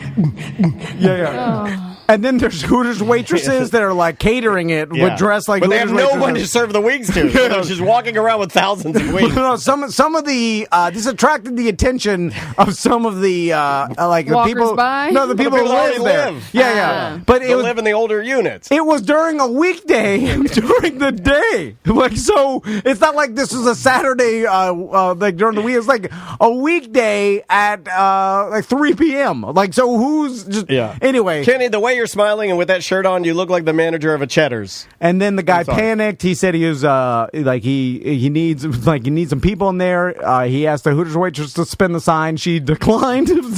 But I am too much of a P word to say no. You're a people pleaser. I will always say yes, no matter what you ask me to do. So I'm spinning the sign in the bear suit. The cop says, "What the hell are you doing here?" And I say, "I'm getting paid $150 an hour." So it's just, it's worth it actually is more than I should get paid, but it seems like less. It does. It does. But the ones that were the most embarrassing, and I don't know if you had that at this one that you're referencing. This one is that is the Chef's Kiss best one. But what would make it double uncomfortable is if the manager he would put heat on you, right? Oh yeah, because he's like, why isn't this working? Right. Like I was, and it's not promised. his fault. It's not your fault. It's not even really the AE's fault. It's the company's fault because they know this stuff doesn't work, and they know and they perpetuate. But the sad part is that you would have, you'd have people come by, listeners. They would come by occasionally, but then they just get like a to-go box and just take food and leave. They don't want to hang out in the parking lot. And that's where it gets a little. Why would you want to hang out in a parking lot? Like, you wouldn't. Yeah. Nobody likes to hang out at a parking lot. Because it's not a hangout lot, it's a parking lot. You park there and you walk away from it. But for some reason, the parking lot is the main theme to all of these. It's like, where do we do our events? Parking lot. Well, it's because the people that come to these events are so dirty they should stay in the parking lot. Anyway, sorry, Kenny. We got on a tangent. They started telling all their stories. Yeah. I just no, that's the only reason I knew. I was like, okay, blood on the carpet, getting drunk at a bar. That's going to kick off Tom Van's 30th time saying the Hooters. No, but it reminds me of the time that I got drunk in a parking lot. He also wore Hooters orange just for the story. And took drugs and came up and tried to give away Fat Boy Slim tickets on the air when we didn't even have them. There's other one. There's a post-hurricane. Some kangaroo down in Kissimmee, and the mayor or one of the commissioners of Kissimmee gave me his all-access UCF parking pass for Metallica tickets. Yeah, I remember that. And then I parked in front of the teachers in like the presidential parking lot and like a goal for a politician. Yeah, it was unlimited. You're like the dean of the students. It was all the way to the top. I had jet ski and like trash in the back of my truck for sure. Oh my like God. Teachers are walking by like, what the hell is this? Wow. Like, anyway, all right, Kenny. You did an excellent job today, Kenny. You got anything to plug? His podcast. Don't be so mad about that, Tom. God I know. dang. Yes. Two Moves Podcast, twomoves.com/sticker, twomoves.com/merch. We did the thing where we ordered the t-shirts first. But please buy from us. And two is spelled TOO. So TOOMOOFS, twomoves.com. It is a terrible website, but hey, it's a thing. Tony, I like that. It's a terrible website, but hey, it's a thing. But I like that too. Tony, start or buy twomoves.com, but TWO. And then we'll capitalize on their success. Yeah. We start Just doing in that. case, We do variations of everybody who's successful just in case it bleeds over. Joke's on you. It's actually going to make it worse for you guys. That's what we We'll want. take away with it. See you, dude. See you, Kitty. Later. Bye. It doesn't make the thing. I like it when it bloop. And I'm like, all right, it's gone. Because like this way, I don't know if they're really gone, so they can still. One time, they pipe back in. You see him there. He could jump right back in. Was that good, guys? And I'd be like, no, it wasn't. No, it was good. You did good, Kenny. We should find because it's just these stories. I want to buy. I want to buy. Did you see Dickerman just got out of the radio business? No, really? Yeah, he's working at old Advent Health now. Oh, nice. Yeah, I saw that. Good for him. How long has he worked in radio? It seems like forever. I believe he was let go in the last big thing of cuts, which was last year. Where did he work again? JRR. Okay. And then bounced around a little bit. And he's awesome. We need to find some old radio guys to tell us promotion horror Well, I stories. have I know all the secrets. It's I not much of a secret. I want to buy Boss Hog Radio. I don't think it's for sale. I think they love it. We could and I don't think they'll crowdfund. sell No, but it. we need to take Nobody's heard. Yeah, but it's not doing anything. We can go visit them, though. Tater Hayes? If we buy it, we can actually turn it into what it needs to be. What if we do a go-to show I think it is at what their it little needs to be. flea market they do? We can make it into our, it's my dream. It's my bucket. I want to own a radio station. You could probably buy one, but the licensing and stuff is like overpriced. Like the FCC, it is. What do you pay for that? I don't know. But I have a number of multiple tens of thousands of dollars a year, I think, or something like that. It's expensive. Oh yeah, yeah. But it's also like old world. When these EMPs go off. Yeah, it's old technology. I think we'll be able to use it to communicate radio freedom. When we start the rebellion. Well, it's illegal to just get a radio transmitter. That's like the old school. What is that called? Because pirate radio. Yeah, and that's people do it. There was one here in town just a little while ago. I mean, no one's.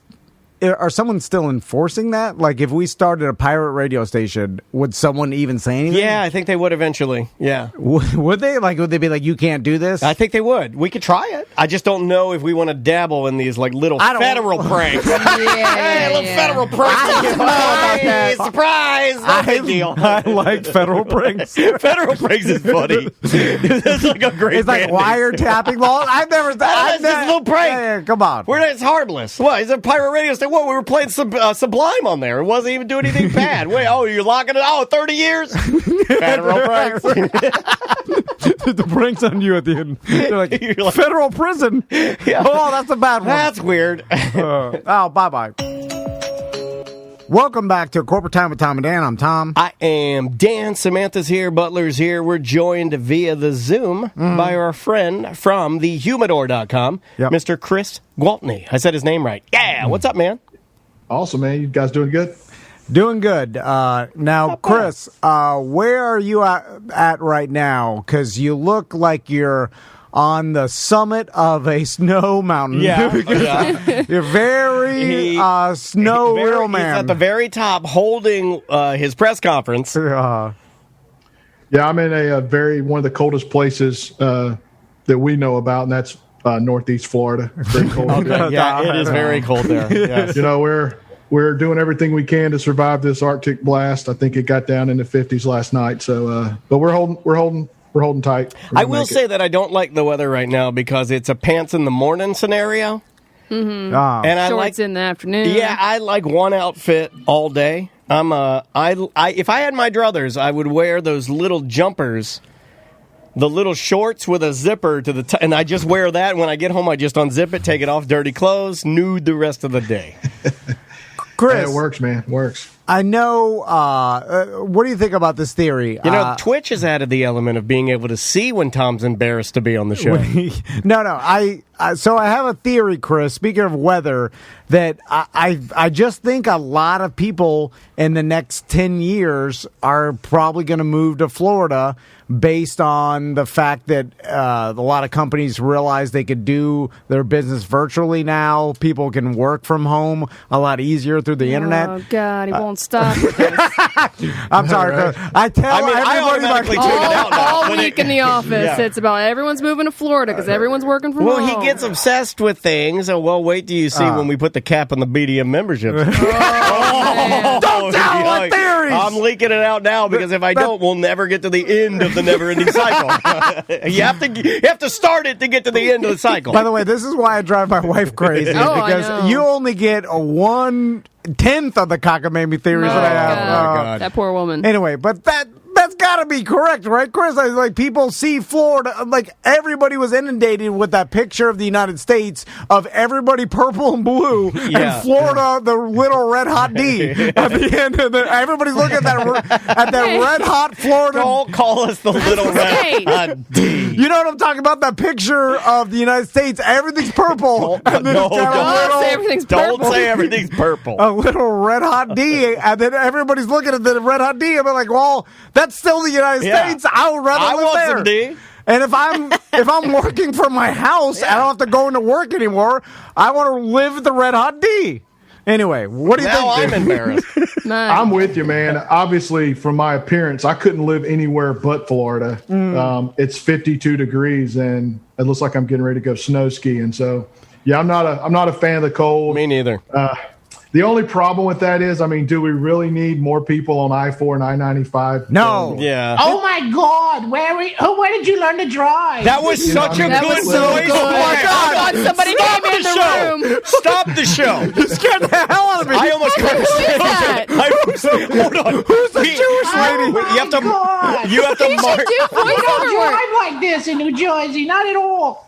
Mark this clip. That's the best. You scared I almost cursed 25 times. You scared me so bad. I looked over here. And I looked at Tom and I was like, he can do voices? I was looking at you and I'm like, how come you've never done your Jewish lady voice before? I didn't know. I thought it was, we'll talk some baseball. Everybody in the chat room scared. My God, you are a man of many talents. Can you imagine the first time she gets to Florida and she goes, Oh my gosh, Publix! You call this a deli? I can't believe that voice is Chris, coming out of you. Do you want to know what I thought was going to happen? Because you know we have vivid imaginations. You're privy to it at least once a month. When I heard the voice, I thought that was somebody related to you or like your mom. I know, I did too. And I thought you were going to turn and be like, "Shut the hell up, Mom! I'm on with the guys." That would have been awesome, right? I thought you were going to yell at your mom to shut up. If I could have done that, if I had any kind of ventriloquism ability, I could have thrown that voice and then like, Mom, I'm doing a Twitch. I thought we got some sort of cross stream with the Twitch channel. With an old Jewish lady? Their audio. I needed that. That was a great icebreaker. Well, what the hell's going on in Cigar Land, man? What's happening? What's the news? What's the humidor.com?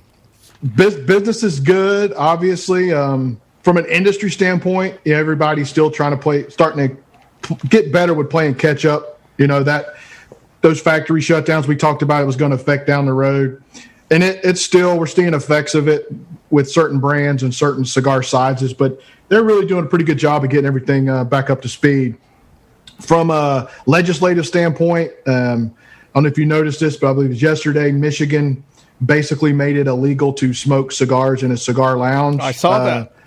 Yeah, you have to wear a mask. So it's kind of hard to smoke a cigar with a mask. Although there is one cigar manufacturer who sent me some masks that's got a little flap in the front where you can open it up and put a cigar in. So. Well, my wife has those. We use them for other things. Yeah, okay. Yeah. Sorry. So was that a Corona thing? Yeah, I think they're using the mask mandate to try and stop the cigars, stop people smoking. There are, I mean, that idea gets thrown around a lot. You'll see where during the smoking ban, they would completely ban smoking everywhere, and then but kind of give an exemption to obviously cigar lounges. I mean, it's really the last place you can go smoke a cigar is in a cigar lounge. I mean, what sense does it make to? Who are you protecting? You're protecting people who chose to go into a place where there's smoke and cigars everywhere. Yeah, I mean, it really doesn't make any sense, right? It sounds like no guns allowed at the gun range, right? Right, exactly. It's very weird to me that like, look, I'm all for people wanting to protect themselves from things that they don't necessarily like, right? Yeah. But in doing so, you shouldn't be allowed to steal my right to do it, right? Yeah, but, as long as I'm not harming you or your family or children or anything bad, and Chris, morally it's not corrupt. Chris, we've talked about this. I feel like a bit over a year ago, kind of when you first started coming on the show, about like the ancillary attack the cigars get because it's associated with smoking, even though it's not the same thing, right? And being even the manufacturing process couldn't be any more different. But also how you smoke them, like obviously there's a difference between completely different animals. Right. Inhaling the smoke into your lungs and inhaling into your mouth, and and you can start doing semantics with like, okay, well, yeah, there's a lot of things that is it more healthy to not smoke cigars at all? Probably. Is it more healthy to not eat red meat or anything. You know what I'm saying? Like, there's a million things you could be more healthy, but we're Americans. We live in a world where, like, hey, let me make my own decisions, but also don't categorize me in the same category as smoking cigarettes because we're a different thing. Right. And I get it. And so it's just ridiculous anytime. It's kind of like when, you know, they wanted kids to stop smoking, so they're like, well, we can't have this cartoon wolf offering kids cigarettes on a commercial and cartoons on a Sunday morning. Right. But then we went too far, and then it's like, we can't have mango vape because 8-year-olds are like, I like mango, I'm going to vape. It's like so ridiculous. It's the only vape Maisie likes is the mango vape. But it just She goes don't too even like far. the spearmint. And then you get like them using like the coronavirus as some sort of way to try to get people to stop smoking cigars, and it's like ridiculous. So if you owned a lounge in Michigan, what do you do? I don't know what you would do. I mean, obviously you would pretty much be just like kind of have to fall in the same category that restaurants and bars did during COVID, and Right. and kind of do just basically be a retail outlet to sell your product. I mean, at least you don't have to do it curbside. I mean, people can come in your shop and buy product as long as they have a mask on. Right. But yeah, I mean, it doesn't make any sense. My point is, if you can go into a restaurant and when you're sitting at the table, take your mask off to eat, because kind of you have to do that, right? Sure. Yeah, Or yeah, you're yeah. at a bar. I and you're don't do that, drinking. but if you guys wanted to, I do not do that. I smush my Yeah. sandwich through the tiny holes. No, sir. I push it through, and then I gently pull the mask. It's almost like when my wife takes her bra off under her shirt. Mm-hmm. Oh, Do the yeah. arm sleeve. I push the hamburger in, and I pull the mask at the same time. Oh. And then by the time the hamburger's in, the mask has come around 360. I put it right back on. I hold the burger like Indiana Jones with a bag of sand, and I make the switch with the mask. The fast switch. Anyway. I hold the burger like a bleeding and beating heart Oh, really? No. in front of my wife. And then she shoots me with a gun. Set on fire. Anyway, sorry, Chris. No, man. So, Wasting this man's time. Welcome back to We're Wasting This Man's Time. It's good, man. I know. Hey, I'm smoking a cigar. That's true. Yeah. He's happy. We've talked about like cigars that are good for winter time. We're moving into the spring. Obviously, it's a kid's spring break here next week. Time for the little short cigars, not the So- long pant cigars. Are there any flavors that are like spring? You know, Springtime. that cigar lovers like? You sound like my the girl that handles that does social media for us. She's always sending me lists. Hey, can I get a list of these cigars? Springtime cigars. I'm like, You sound like a Easter teen cigars. girl that does social media. I like Easter cigars. God, I love her, man. She does a great job. But some of the, I have to get very creative sometimes creating some of these lists for her. It gets quite entertaining. But no, I would say if you're looking at it from pretty much any cigar is good any time of year, right? But there are certain cigars that are going to fit certain activities a little bit better. We've talked about the big cigars are good for like on the golf course and doing outdoor activities because it's big. It can, you can set it down, you can knock it around. You're not having to constantly relight it. Just so you know, I confused Tom by when you said big cigars. I made the motion that I'm only assuming Bill Clinton would have made. And then Tom looked at me like you were like terrified. You're pointing. I was like, what happened? Don't point at me. Sorry. Oh yeah. Yeah, but I would say if you're looking at like flavor cigars, things you're looking for in a flavor standpoint in the spring, you know, what happens in the springtime, flowers, floral. So if you're into infused cigars, there's, you know, stuff like ambrosia, the acid cigars, things that are infused with botanicals, I guess would scream spring from a flavor standpoint. But really, it's what you like to smoke, right? And for most people that don't live in Florida, which is a good reason to move to Florida, is that people up north, a lot of folks, if they don't want to smoke in their house, they can't smoke much during the winter, right? Because it's freezing. So springtime is the time that they get the golf clubs out of the garage, you know, and you can smoke cigars. So you're going to really, if you're going to want to smoke your favorite cigar that you've been missing. So I wouldn't say there's definitely like a cigar that's like tailor-made for spring from that standpoint. If you're from the north, you know, you're going to smoke anything you get your hands on because you've been cooped up. Yeah, because the weather's good. Yeah, the weather's great. So Are there any type of like I know, how delicate are cigars? Let's say I'm traveling, and you and I are taking a trip very soon. We're going to Colorado. And I'm going like on a boat, like with my buddies. I've seen those little leather pouches that you can put sticks in there. Is that the preferred method of like? Or do you go tube? Yeah. What would you recommend? Like for the cigarman in my life or friend, if I'm gonna get them something for spring, since they are gonna be able to imbibe. Carry on the golf course. Yeah. What would you suggest, Chris? Yeah, that's good for like daily carry if you don't want the cigar to be exposed to the elements. Yeah. You know, it's not really long-term storage because it's not going to retain any kind of moisture. I mean, you could put a really small Boveda pack or something in there, but you're only talking a couple of cigars. It may over humidify them. Tom just got confused because he didn't know if you were talking about Bovada or Belvita breakfast snack. Velveeta, yeah, Velveeta. That would or Velveeta the cheese. Yeah.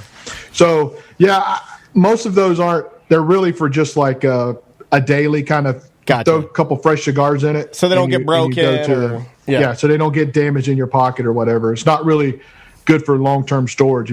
I thought you were going to ask what you should travel with, and if you're traveling with cigars, and I would suggest there's a couple of companies that make travel humidors, but if you're air traveling, I would suggest if you don't want to buy one of those, like Pelican is a company that makes cases. You want to get a plastic case that you can seal that has a little pressurization valve on it where you can decompress, so you can actually get the lid open. You have to think about that when you air travel because of where the cigars are going to be. Sure. So So make sure you get a travel case that has that little valve. A Pelican case. Remember when you threw out the Pelican's just one brand, but they make all kinds of. I have never forgotten this. Tom took a Pelican case from the studio that I wanted to put equipment in, and I thought he threw it out. Now he's telling me he sold it. He's a modern day, just an all around. I thought it was trash. And why'd you sell it if it was trash? Well, I looked it up, and it was worth money. You are nothing more. So then you knew it wasn't trash. You are nothing more than a 2-bit huckster, sir. You are a con artist. I like to travel with my cigars behind my ear like a grit from the 90s. I guess I'm familiar with it. That's what I used to call cigarettes in 98. Sorry. Chris, let's talk sports real quick. All right, let's do it. So, I'm going to talk a little gambling. You could just talk the gambling instead of I do appreciate the warning shot, though. So, I have this theory that by next September, if all things go as planned, I've been watching, and I've just been watching the vaccine rollout just for gambling purposes. They say as of today, I don't care anything else. Of today, 1 in 10 Americans is fully vaccinated. So, and my whole point. Are you gambling on the vaccine rollout? Yeah, he's gambling. He's a bad person. Yeah, he's gambling. He gambles on anything. No, well, because he's gambling on how long your segment is. How this will. This is my theory, Chris. So my theory is, if the rollout is correct and everything's on schedule, by September of this year, when football comes back, we may see full stadiums again. We're open, baby? We're open, baby. It depends on how many people have the vaccine, obviously, but I think it's going to come roaring back, and people are going to be rabid to get back into stadiums and watch their favorite team, especially all the diehards and people that may have...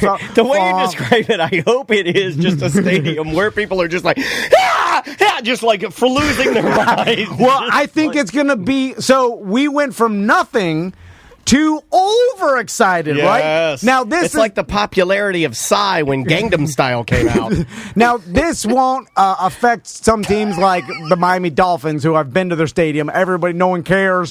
Half the people it's just I'm talking about the quintessential Seattles and the Green Bays, like the Bills, like the Pittsburgh, the stadiums that their fans are crazy. They're like supporter group style. Let's be honest, it's all they have in that area. So I think that the lines aren't going to reflect the now I believe crowd noise advantage that is going to come roaring back at week 1, and when Vegas sets the lines, they're going to be influenced by last year, no crowds, and how that played out. So it's kind of like that gets influenced at the end of the year, and now all of a sudden when you play in Seattle and you can't hear anything because the crowd is going insane the first game, like then I would look at the lines and bet heavily on home teams, especially with big crowds like that. Do you think that theory is correct, Chris? First of all, let me say, when I'm driving down the interstate and you see the billboards for the lottery, and at the bottom it says, please play responsibly, and it's got the 1-800 number, now I know who that number is intended for. Yeah, but like also bad memory doesn't know numbers. How could they possibly help me over the phone? It's so bad.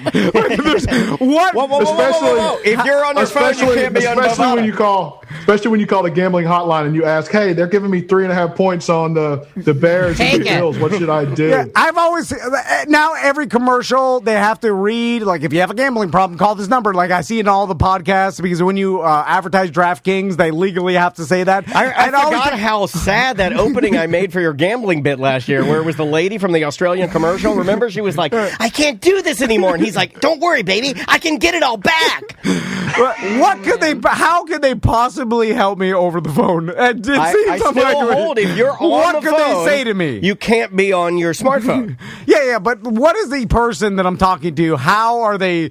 Like, this is a serious, like, I got to go to a place. Hello, this is they'll be like, hello, this is Jonathan. Show me your bob. Like, and you'll be like, damn it. They have to, like, do a series, and, like, my kids have to cry and write me a letter. Like, you know what I'm saying? An intervention. Like, no one can help me over the phone. Well, you know, Chris will be part of that. It'll be Butler, Sam, your children, Crystal, Andrea, Chris, me, all sitting down in a circle. I'll know as soon as I walk in there.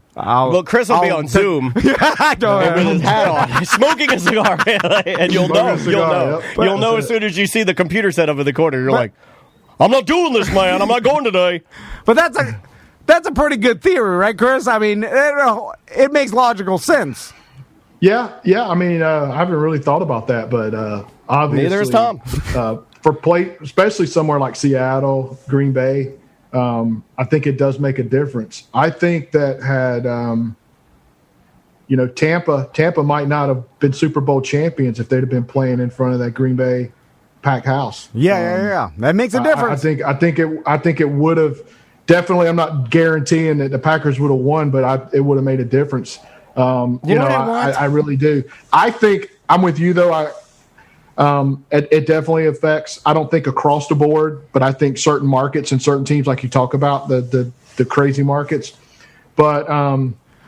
Chris, I don't know if you saw. Did you see that Bills game where they let the playoff game where they let like 15,000 people in there? Like when I was so used to watching completely different. The pumped in crowd noise, all of a sudden I'm like, wow, these 15,000 people in this like. Did they still pump anything in, or was? No, that was it. It was loud, and I saw some false starts. I saw some plays that I forgot who they were playing in the playoffs, but I saw it literally with my own eyes. These teams got affected, and I was like, man, imagine when the full Bills Mafia comes back and they're so excited, it'll go insane, and that's got to affect the players.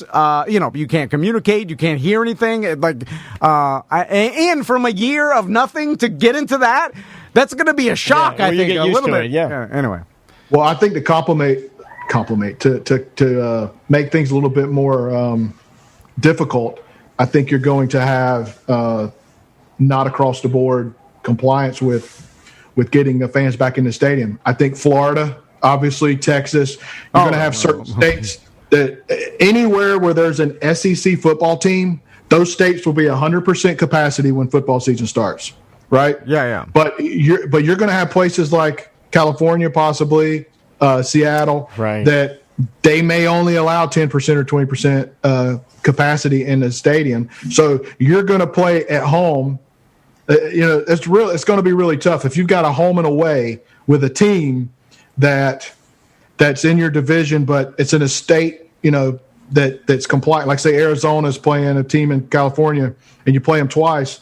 Well, that team that has a compliant state gets 2 home games basically, or a home game and a neutral site game, because you're going to come to their stadium and it's going to be raucous and loud, and then they're going to go play into your house that's either empty or only a few thousand fans. So that's another factor that I guess you'd probably have to look at.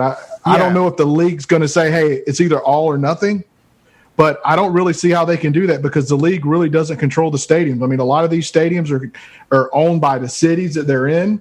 So if a municipality owns a stadium, I don't see how the league could mandate that, hey, you can only let so many people in the stadium, right? I mean, I guess they could force it on the owners.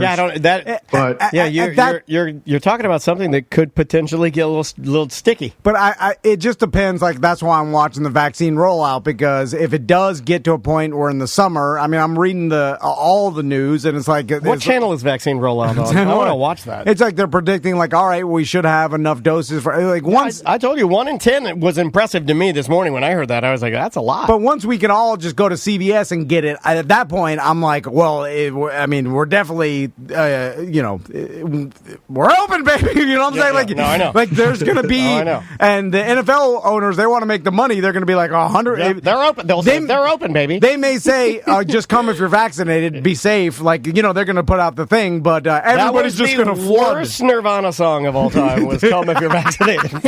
You know what I'm saying? Like, terrible song. They'll say whatever they need to say, but I just think, and again, I don't care about There's a lot of say what you need to say, and we'll just do it, right? We're getting a lot of that. I'm just looking at the gambling implications. All this says, just gambling. I'm not the politics. Yeah, and all we're that not doing stuff. politics. We're just trying to be rich. I just want to see if the stadium's full.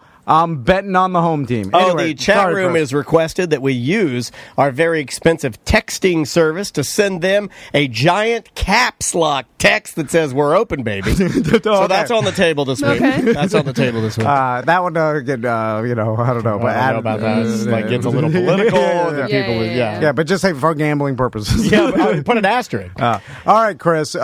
Thanks for joining us today. Again, thehumidor.com. Use promo code Tom and Dan. You'll get a percentage off your order, and then that'll help the relationship. Indeed. Take care of yourself, man, and thanks for the time. All right, man. Thanks, guys. Yep. See you, Chris. That is Chris Gwaltney live from where's he at? His house? The Great White North.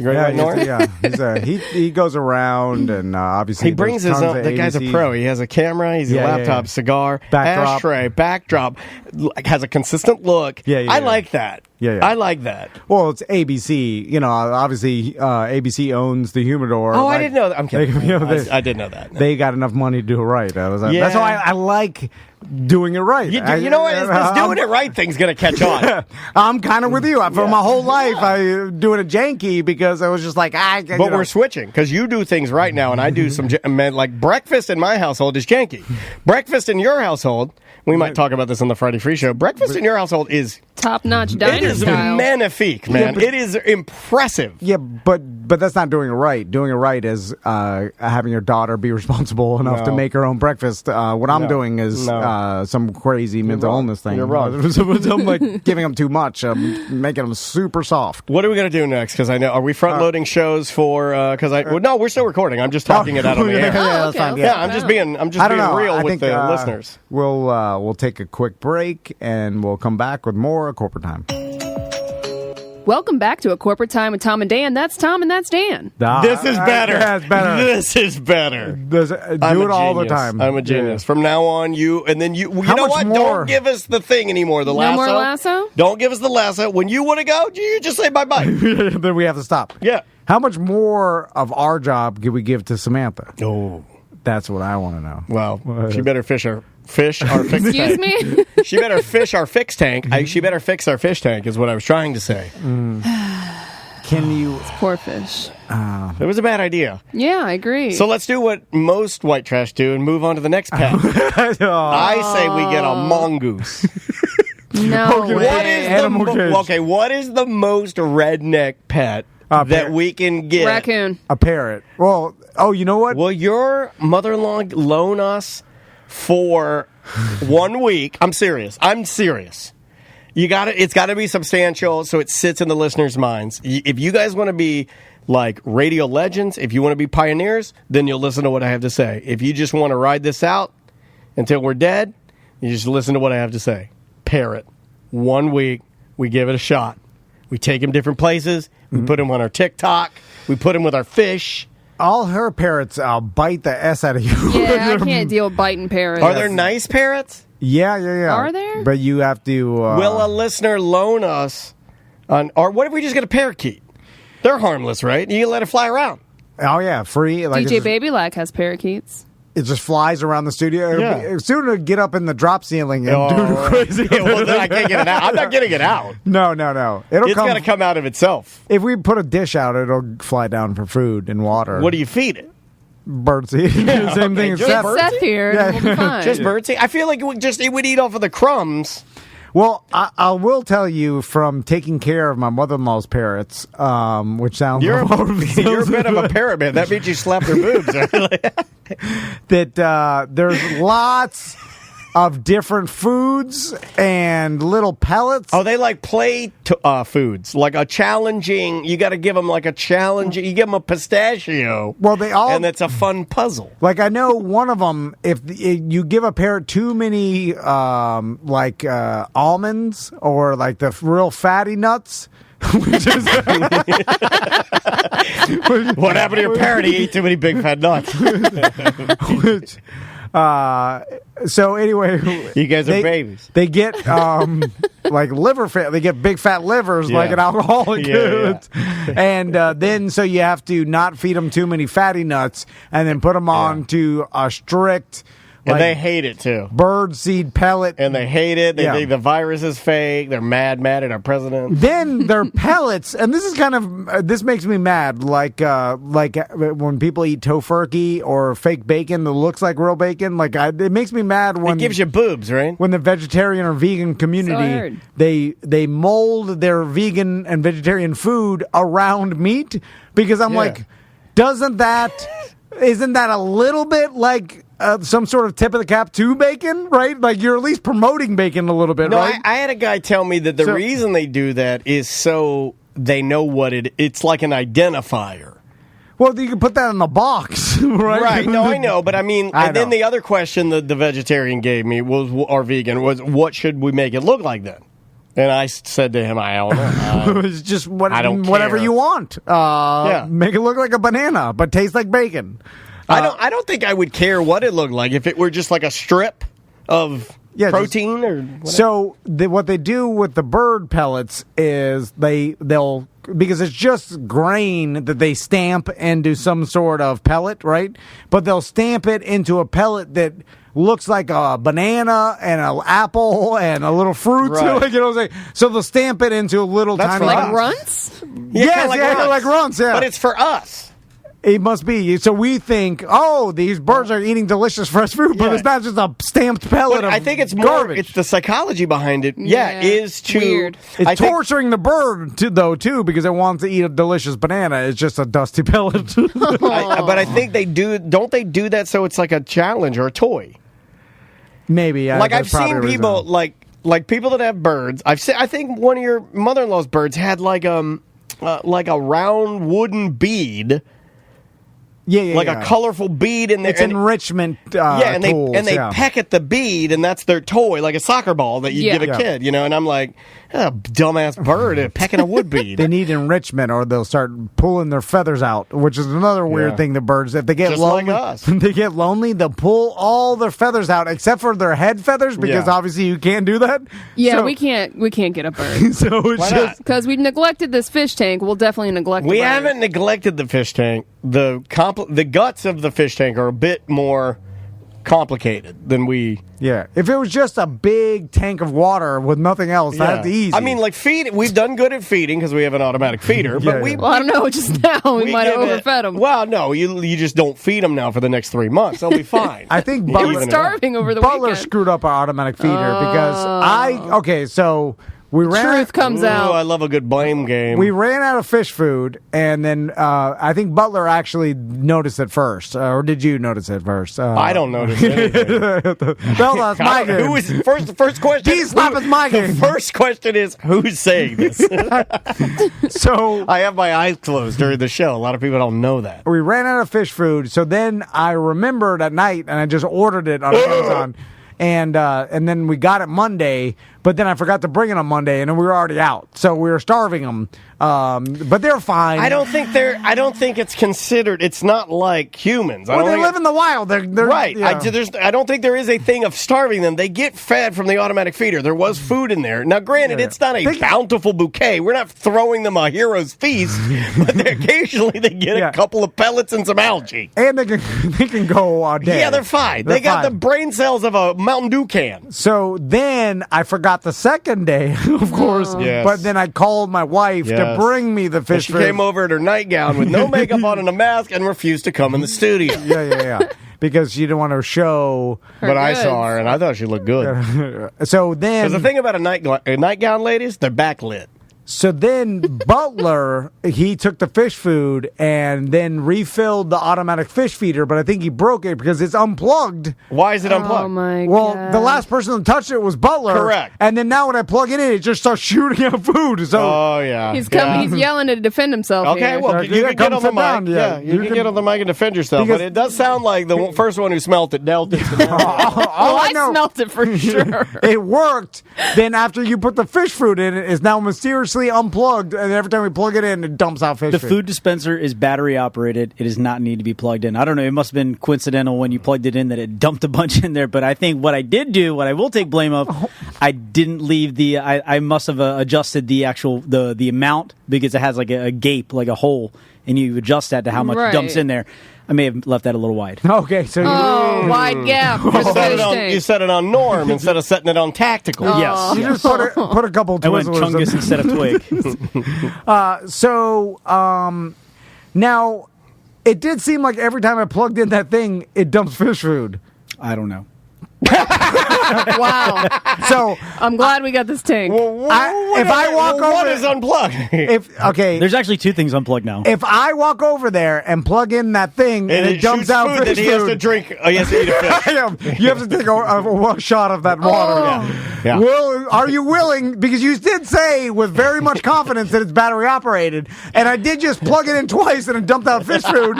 So that leads me to believe it's not battery operated. So are you willing to bet? Take a shot of water. Yeah, I'm confident it's battery operated. You gonna go? I'm gonna go plug it in. Put it on fish cam. Put it on fish cam. Here we It's go. on fish cam. All right. Oh, he's walking slow too. Why is he walking so Be slow? careful. Fish food. You're taking the GD shot. Oh, he's mad. I've never He seen is him. mad. I've never seen him this mad. Because I think Butler's giving him a guarantee here. Pick up the fish food container first. Look, pick it up real quick. And it'll show you it's battery operated. He also has an erection. He's plugging, it in. We're about to see if the fish food dumps out of the gaping hole It's in the food. feeder. There's food. I see it's food coming out. All right. Yep. There's food. We have Yeah, food. there's food. That's the fan. It's the fan. Why is there food in the fan? Why are you putting the food in the fan? Oh my god. So do you have to take the shot now? That wasn't the bet. Things change. That wasn't a WWE. The bet was if it did dump out fish food, you were going to take the shot. Not Okay, if it now did let's- not. what- So Not why? on date night. Are you okay? You're freaking out. What's happening? So why it looks like it's dumping out fish food is because there's so much food on the GD coral. Because if it dumping, when you turn the fan, it moves the food out. I knew it was, I knew it was doing something. I'm like, So it's worse than we thought. Yes. Butler overfed them so much Yes. that when we turn the fan There's a on, mountain it of food blows on the the floor? snow off Food Mountain. yes, that's something. Yeah. Oh, yeah. this is bad. Sean's gonna kill us. I'm getting out of here before he shows up. I gotta I'm leaving your go. ass here. I'm leaving it actually. Oh God, we have another bug of salt. he was real happy. If we had another bug of salt, I'd blow my head off. He was real happy when I gave him that. It went downhill. We had no more toys. Why is the fan unplugged? Did it just fall out? Somebody I don't must know have. nothing. Okay, I have unplugged nothing. Yeah. So this is like modern day Clue. Somebody in this room unplugged the goddamn fish fan. Well, every time I leave, I unplug everything. Raise your hand if you unplugged the fish, anything on the fish tank. If you've ever unplugged anything on the fish tank. I have not. Not one time. Okay, I have, but not anytime soon. I put water in there yesterday, remember? I do remember because you told Butler when he was like, I'll help you, Buzz. And you were like, I don't need your help. I'm strong as F. Do you remember that? Tell me I'm lying. Tell me I'm lying. This is a toxic work environment. I've been saying that for years. You need to hang out and hear what I absorb. I'm the sponge. I'm the SpongeBob SquarePants of the show. I sit here and absorb everything. They're out there at Butler's trying to figure out something to do, and he's looking at his watch. He's like, 3:29 can't come fast enough. I got to get the hell out of here. He's checking. He's, I'll help you, boss. And then you go, I don't need your help. I'm strong as hell. And he flexes. He's pouring the water in. And I'm just sitting there editing. I'm like, they're the crazy ones. I'm not crazy. Yeah, then it's here. You have to come here. Then it stinks. It does stink. So who unplugged it? I don't know. I didn't. Somebody did. Because that plug didn't just fall out. I feel like this. I don't know if that's funny. You know.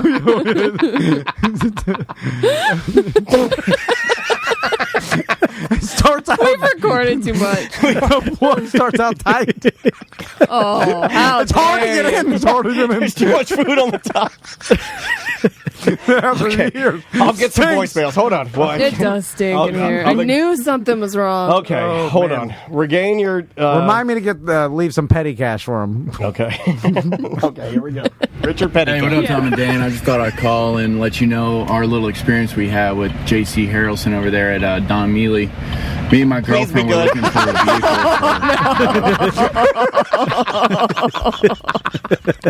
I'm like, please be good. Please be We're going to cut it out or what?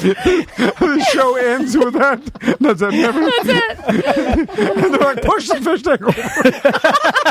No. And then we're like, let's get the hell out of here. Save the fish. And then we never do a show again. We're like, trash everything. I'm stabbing my chair into the ceiling. I would pee all over these computers. Knock all these cameras over. I hate these damn cameras. I'm kicking our Twitch machine over. And then Dory is there flopping. And this is when I go too far. I look at Dory, he's flopping on the carpet, and I just smash.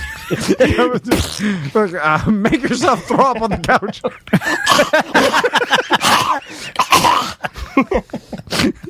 Okay. All right. Well, back to the voicemail. Hopefully it's good. Hey, what up, Tom and Dan? I just thought I'd call and let you know our little experience we had with J.C. Harrelson over there at Don Mealy. Me and my girlfriend were looking for a vehicle for about a couple weeks now, dealing with different dealerships and going in there, doing the whole runaround thing where they come in, you give them a number, they go talk to their manager, they come back. Tom just loves a that. Straight hassle. And I remember that JC had advertised with you guys. Yep. So we gave him a call. We told him our budget, told him what we had, and he literally said, he called us back and was like, yep, we can do it. There you go. Yeah. That's it. It can be that easy, or you can... he goes on for a little bit longer, then has some choice words for other car dealers that hassled him and his gal up. So...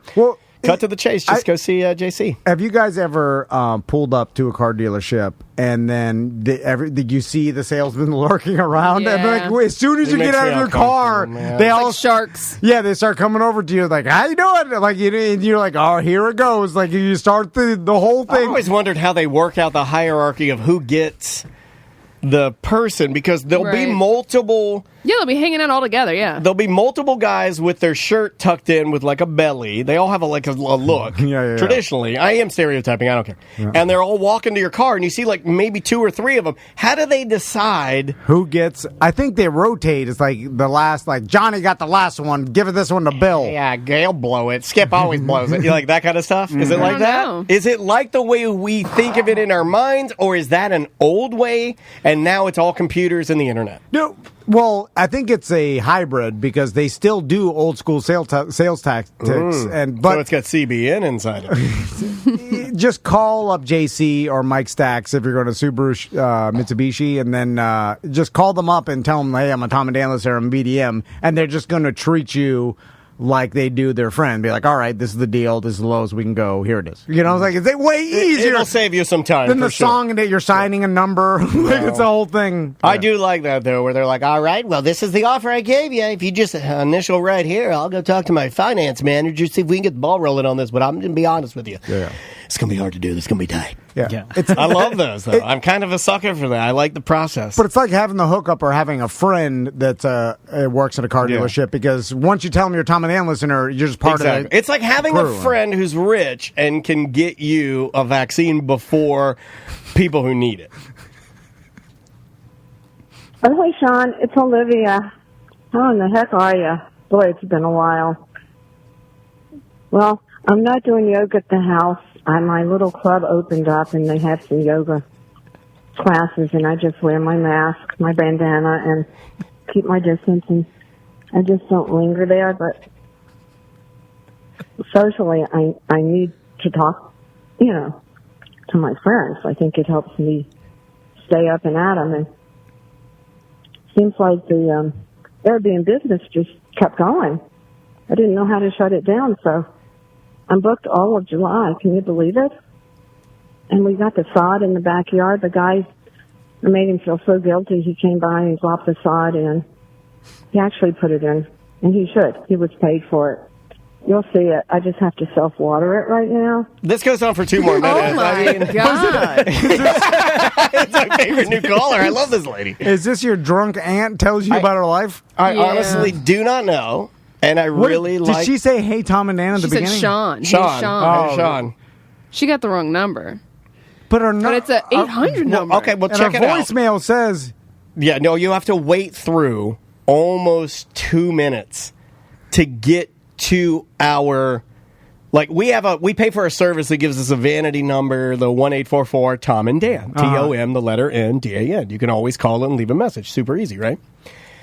If you call, it takes a solid minute and a half to even get to us. And all that time, you have hold music playing with Dan Stone telling you about Tom and Dan merchandise, telling you about Tom and Dan BDM shows. It's everything Tom and Dan. It's more Tom and Dan than you would ever need. Yeah. So this is weird, but that's why I kept it in here. She could power through all that and then still leave a message for Sean. Like, how out of it are you? But not the Sean who just walked in, because you're going to freak him out. No, did he? Oh. Yeah, our fishman's here. We're sorry. Yeah, the fishman's here. Yeah. But you said that. I was thinking you'd go come running in here and think they were talking about it. I'm like, my God, what a weird day. This is a weird day. This is a weird day. What are the chances that we played that voicemail? And then what if Sean's like, that's my mom? What? He gave out our number to contact him. Look, man, it goes on for 2 more minutes. Do you want a little more? I kind of do. I want to know what else did she say? Well, she has to water her own sod. He said he ordered a railing. Anyway, he hurt his ribs. He freaked out on me. These guys. But I just keep after him. I think because I'm older and he feels really bad. It's guilt. And I don't think he doesn't want to be in small claims court. Nobody does, and I don't want to take him there. He's actually sort of become a little bit of a friend. He's trying. Hold on, push. Is this Karen? Racist old Karen. Hire some sort of person to resell their yard and is now she wants to sue him? Yeah, like. What happened with the sod? Tell us. You'll have to wait till next week. Did she think? Bye. No, I'm kidding. I mean, we're pretty much there. I kind of want to leave you on a cliffhanger. Did she expect the person that laid the sod to come back and water it every week? If it was in the contract, she has a point. Maybe he messed up the irrigation. I'll give you a little more. Okay. He's just handicapped.